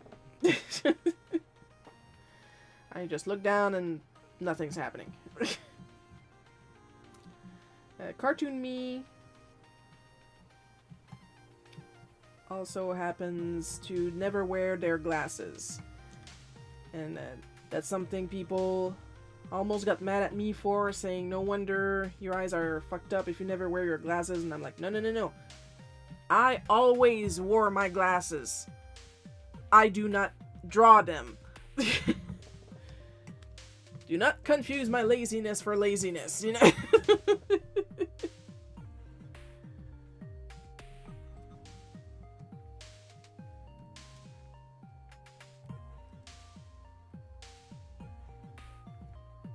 Another thing I don't draw, I will draw my beauty mark because I like it. But out of laziness, like, I have tons of spots on my arms. Like, this thing, I don't know what it is. It's a word of some sort, but, like, I've got a lot of beauty marks on my arms. I'm very spotted, and pretty soon I'm going to have some old age spots. But if old age spots are due to sun damage, then I'm good. I'm in my bathrobe still.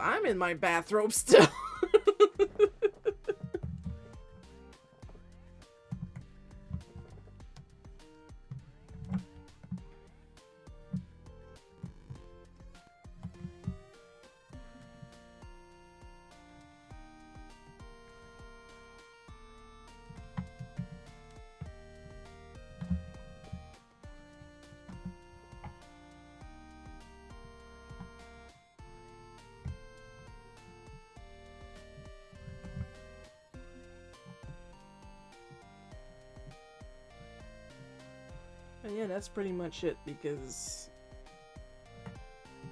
like Cartoon Me is short. I'm short. I'm 5'2".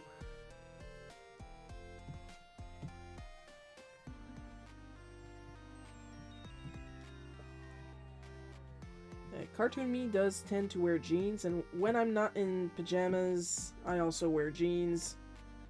Big fan of jeans. The spots on my arms resemble the Dipper constellation. Oh my god.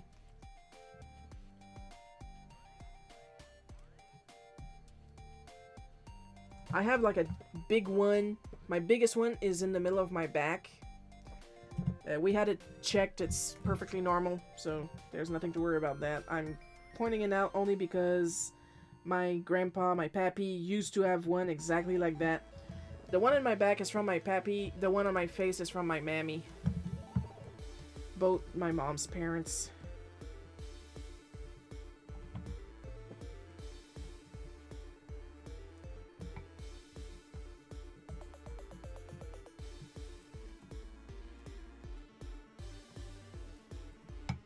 And of course, one of the biggest difference between me and Cartoon Me is Cartoon Me obeys cartoon laws. So, like, when I did that bootleg cookie where my hand goes through my sister's ribcage because she was making a bad noise, trademark, with a SpongeBob placemat. And of course, that did not happen in real life. I did reach out and grab her by the spine, basically, but I did not kill her.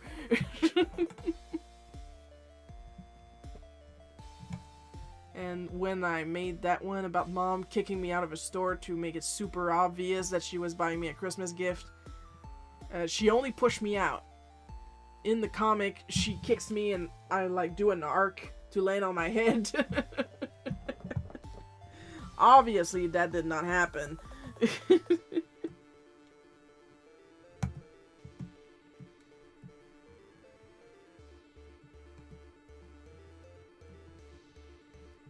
And there's another one where I joked that my dad punched me. My dad would never. He does defend his mustache because the comic was about seeing him without his mustache, and I was trying to shave it off, and he was like, hell no.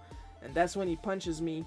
But that was only for the gag, because he would never, ever, ever, ever.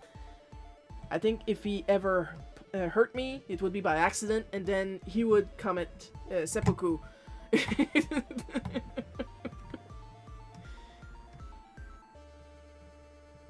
Like, the man will make me cry when he does like super nice stuff and then never do that nice stuff again because he made me cry, and he cannot stomach making me cry. He's a very sensitive man.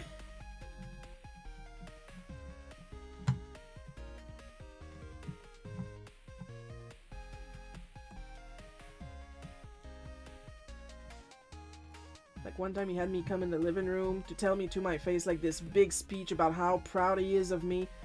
And of course I was sobbing because, oh my god, that is so nice of you.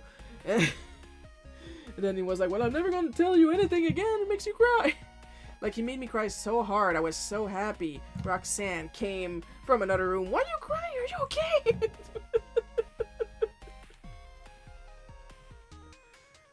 He was like, I'm never telling you anything again.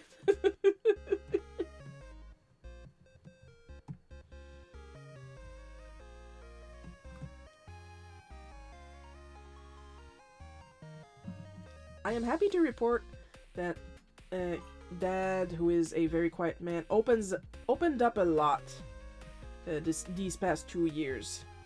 He talks to us a lot more. He doesn't keep stuff bottled in, as far as I know.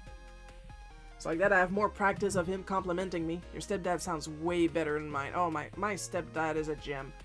I am giving you stepdad energy, so your stepdad improves.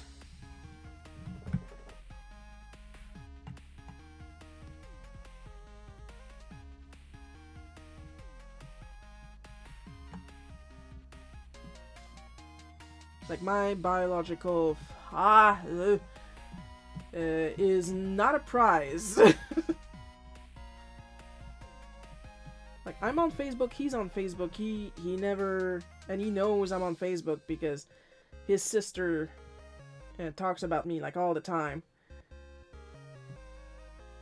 And he never tried to contact me. And I know he's on Facebook often because he updates his profile pic quite often.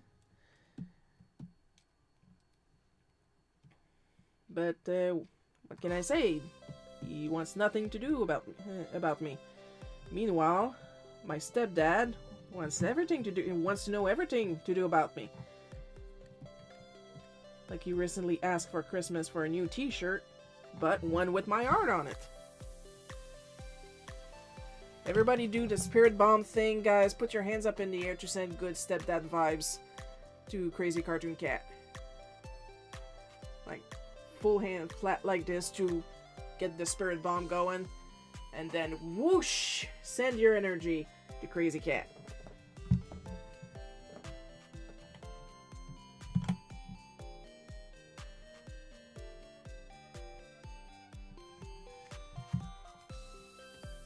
Give that white socks because that's all he wears. And I'm being nice because I could say he only wears white holy socks, and I don't mean religiously.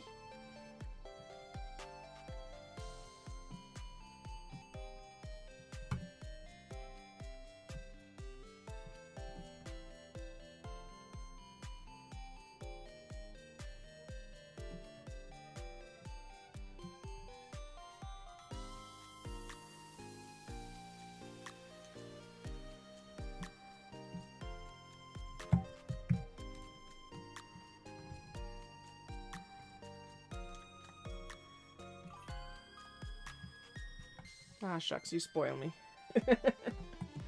I try. People deserve good things, especially people that watch my stream.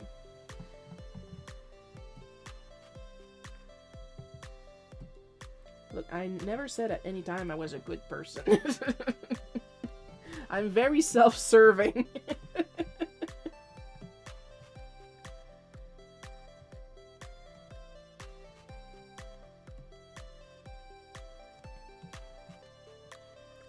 wouldn't do it if I wasn't watching your stream every week. Nah, I'm just being evil. I do believe everybody deserves some good parenting.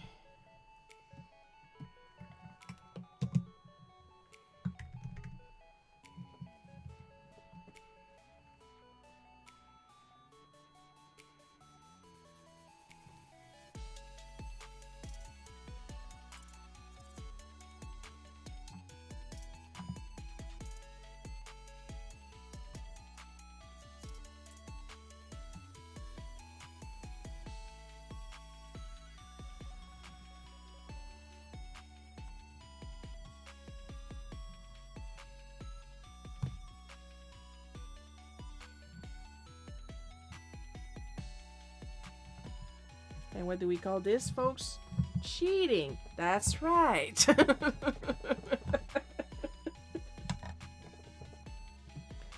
And why do we do it? To save our wrists. That's right.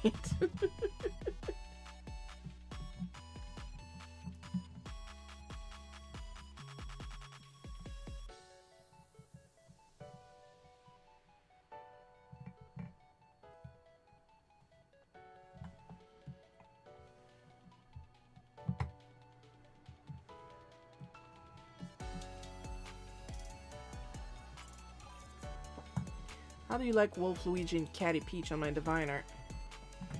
Oh, we're going back. Okay, let's see.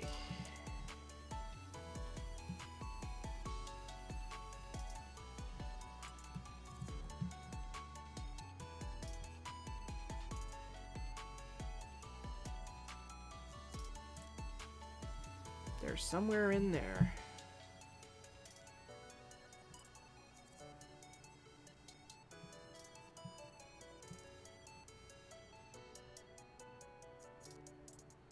I mean, I did take a look at the whole gallery when I went to look at the fan art you did.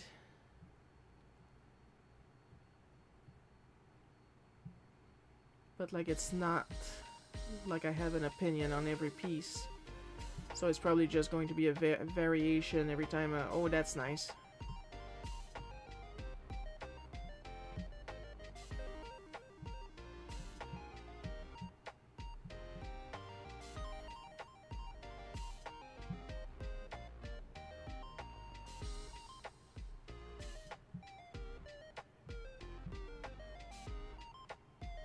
Well, it's probably somewhere in there, but right now I'm liking FNAF stuff with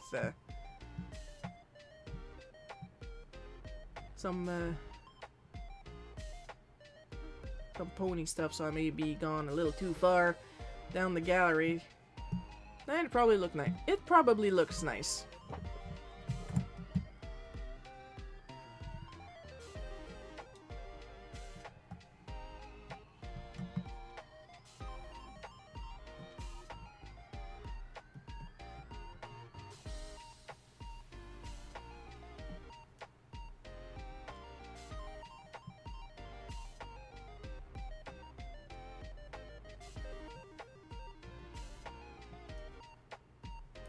Not that there's anything wrong with MLP,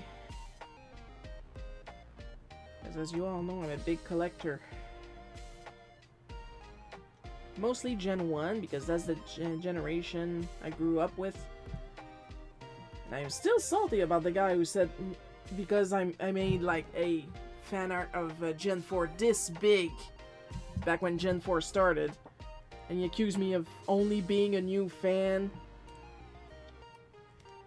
that joined only at G4, and I got like this big G1 collection in my room. And I was like, dude, I wasn't to MLP before you were born. But I am salty about that, because you guys know I hate being accused of something I didn't do. Whatever it is.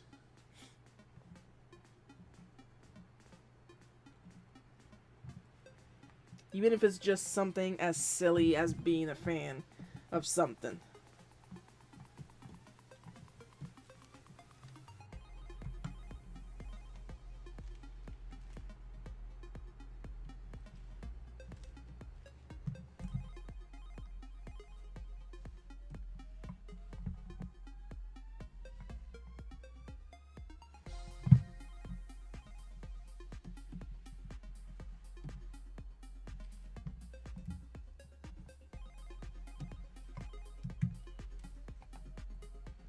except for the fandom. Yeah, I usually stay out of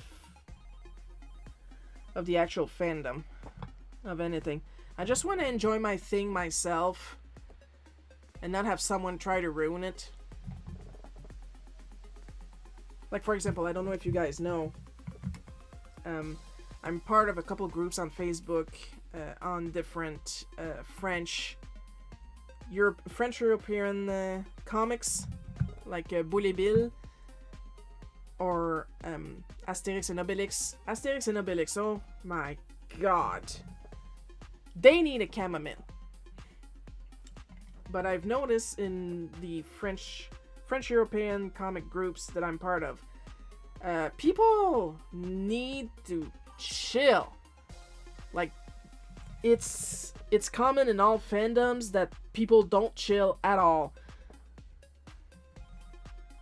But they are so freaking dismissive. Anytime there's a new album, it's the end of the world. Like, it's not like the same like it was with Uderzo and Goscinny. And even when Uderzo was writing, it was shit compared to Goscinny. And we need Uderzo and Goscinny back. Well, fine, get a Ouija board.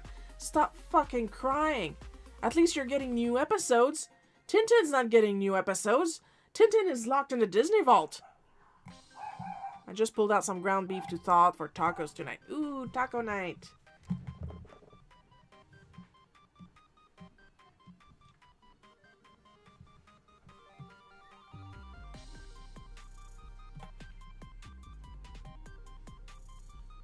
And like, people are angry and like they review the book like the new books like they're paid to do so. And it's like the design is failing and like the story didn't, like paragraphs there are how much the book sucked. Then why the fuck did you buy it? Like, libraries are still a thing. If you're convinced you're going to frickin' hate it, borrow it first, read it, and if you like it, then go ahead and buy it. But like, these people are foaming at the mouth of how much the new artists are not like the original one. Of course they're not like the original one. The original one is dead. Be happy you got something. At least he's trying, you know? Oh, it's not like Goscinny. Oh, it's not like Franquin. Oh, it's not like Rabat. No, they're all dead.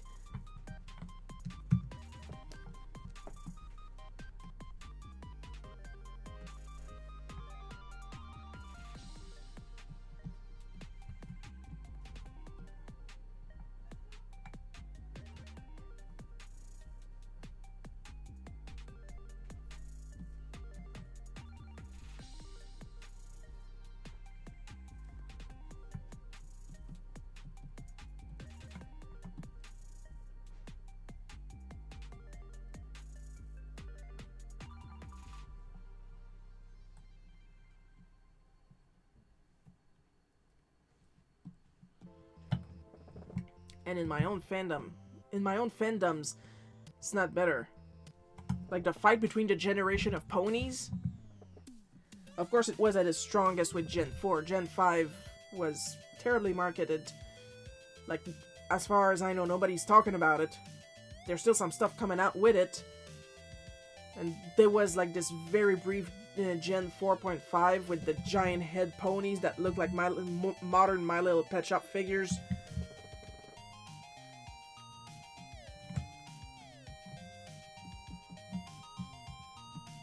Like, this one's better, this one's better, this one's better, and I'm sitting here with my ponies going, brushable.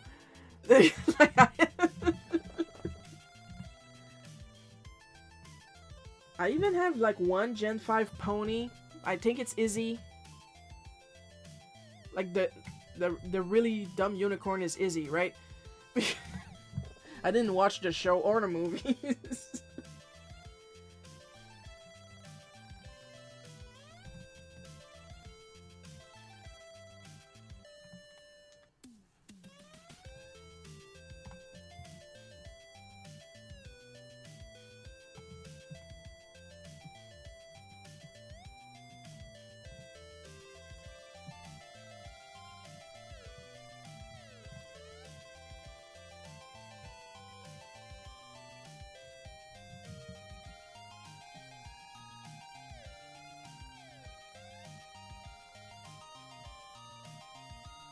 Oh, fun fact. I saw on Facebook that in the Zelda movie that's coming, apparently they're going to make Zelda a girl boss. And people complained, well, I should say incels complained that, oh my god, they're going to ruin the franchise again. Well, if they don't want to make money, they should just say it and not bother making a movie and stuff like that. And I'm like, none of you have played any Zeldas, have you?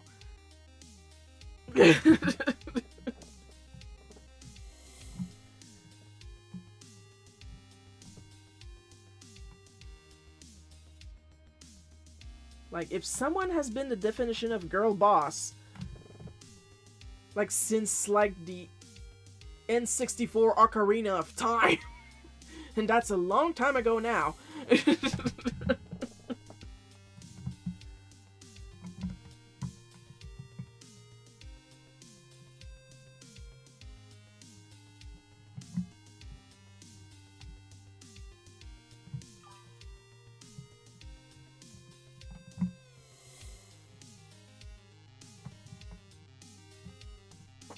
Of course they are. Of course they are.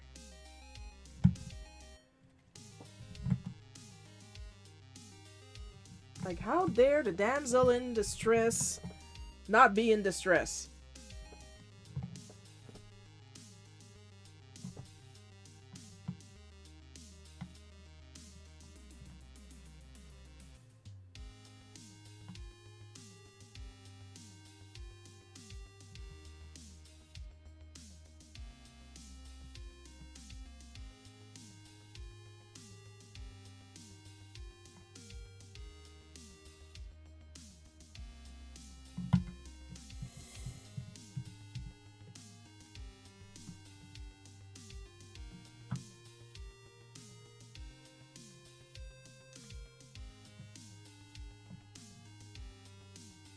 And you can't make me believe that it ruins the story if Zelda is a girl boss in the movie, because she's been a girl boss since, like, what, 1998? Like, obviously there was not much to her in the earlier games, but there was not much to the earlier games, period. And it was on purpose.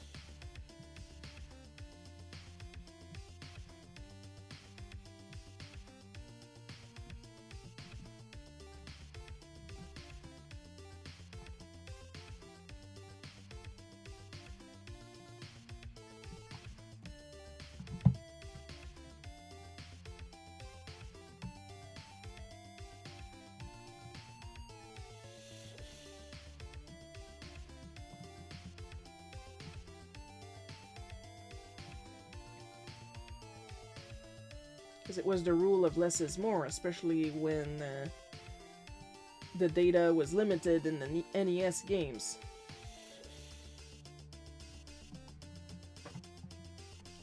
But holy geez, saying the entire franchise is ruined because she's gonna be a girl boss in the movies shows that you have not been playing the games. That's what I'm saying.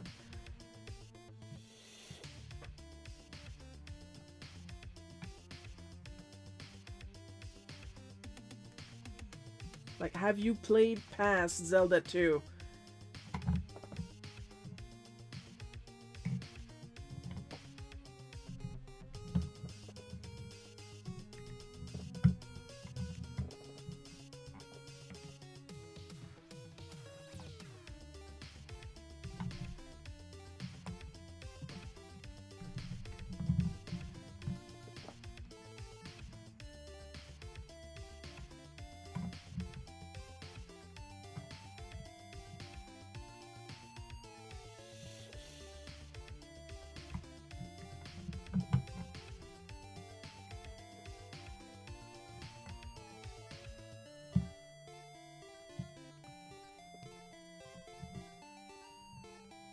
Of course, I never comment when I see stuff like that, because what is the point?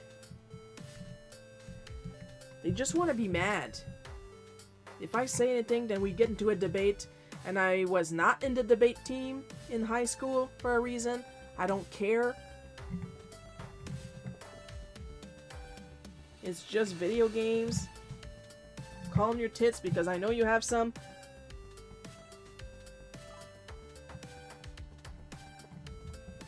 Thanks for a fun show, Shiro. Your comic looks awesome. Have a great afternoon. Thank you, Paul. You too. That's my cue to wrap it up.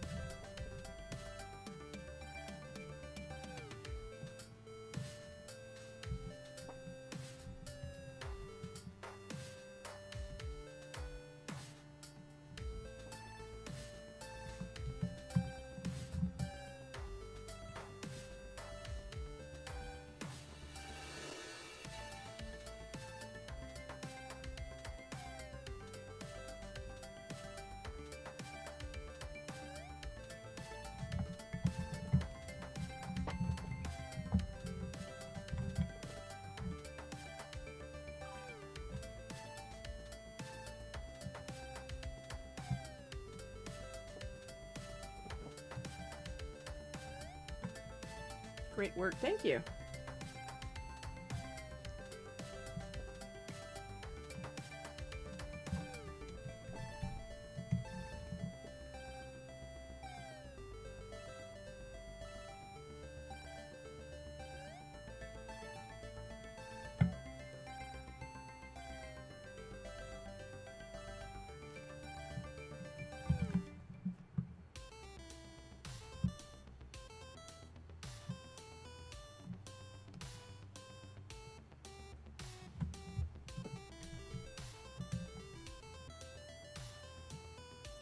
Well, let's do a couple more things. A little bit of detailing. Just a little. You know, as a treat.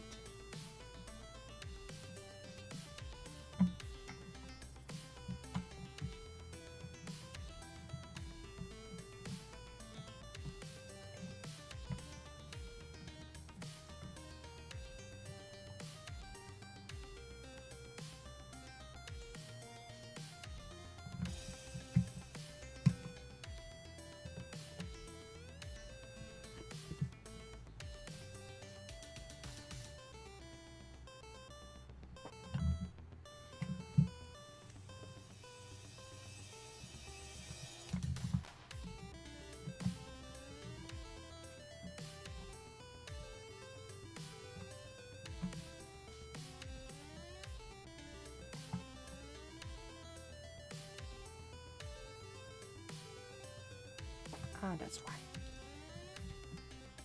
Took me a little too long to catch on. There we go.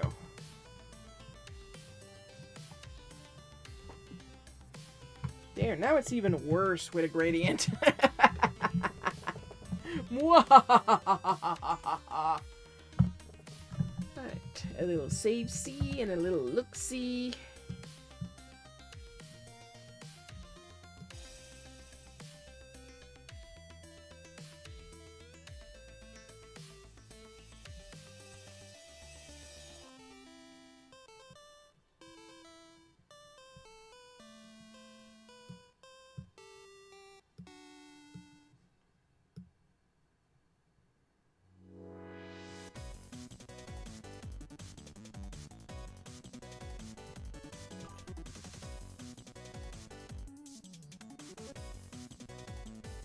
Alright, we're good. You don't have to go home, but you can't stay here.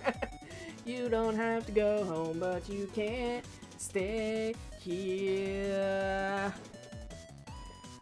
Bring cease and desist again, which is a problem we don't have on the Patreon live streams. Do I sing on the Patreon live streams whenever the need strikes me? I can and will sing. Whether you like it or not, that is a you problem. And with that, we are going to the bookend. Going to hide the chat. so it's a little bigger for me, so I can actually see what I'm doing and read super fast because we have to give extra special caramel drizzle, rainbow sprinkled, chocolate syrup thanks to our supporter MVP Pokémon Sanavis, Bad at Multiplayers, Matthew H, Blas6, Laura S, Artsy Tenok, and Jeff B, and our part-time supporter Super Dude at 808 and Rocket Mouse. Your continued or part-time support is immensely appreciated. Next live stream on YouTube and Twitch is going to be Saturday, December 6th, because we are, of course, doing the last color challenge of the year. So keep your eyes peeled on Friday the 5th to check out when you can drop your requests. And may the wheel of morality spin in your favor. It'll be the last challenge of the year. Of course, it's at 1 p.m. Eastern Time. And of course, the usual Bootleg Cookie live stream on Sunday at 1 p.m. Eastern Time. That's my time, not your time. Maybe your time, I don't know you, I don't know your life. And once again, last announcement, last vocal announcement, because I will be making some posts on the socials. There will be, of course, some live streams during the week on Patreon while I'm making the last No Rest from the Wicked page. And finally, there will be a celebratory live stream of Mother 2 Deluxe, Earthbound Deluxe, on Friday at 8 p.m. Eastern Time. Once again, everything is always Eastern Time. And that is for Patreon patrons exclusively. So if you guys like to watch me struggle, my lowest tier is $1 a month. Hope you guys had fun watching me draw this. Had a fun drawing it. I'll see you guys next weekend, whatever. I love you all, and bye-bye.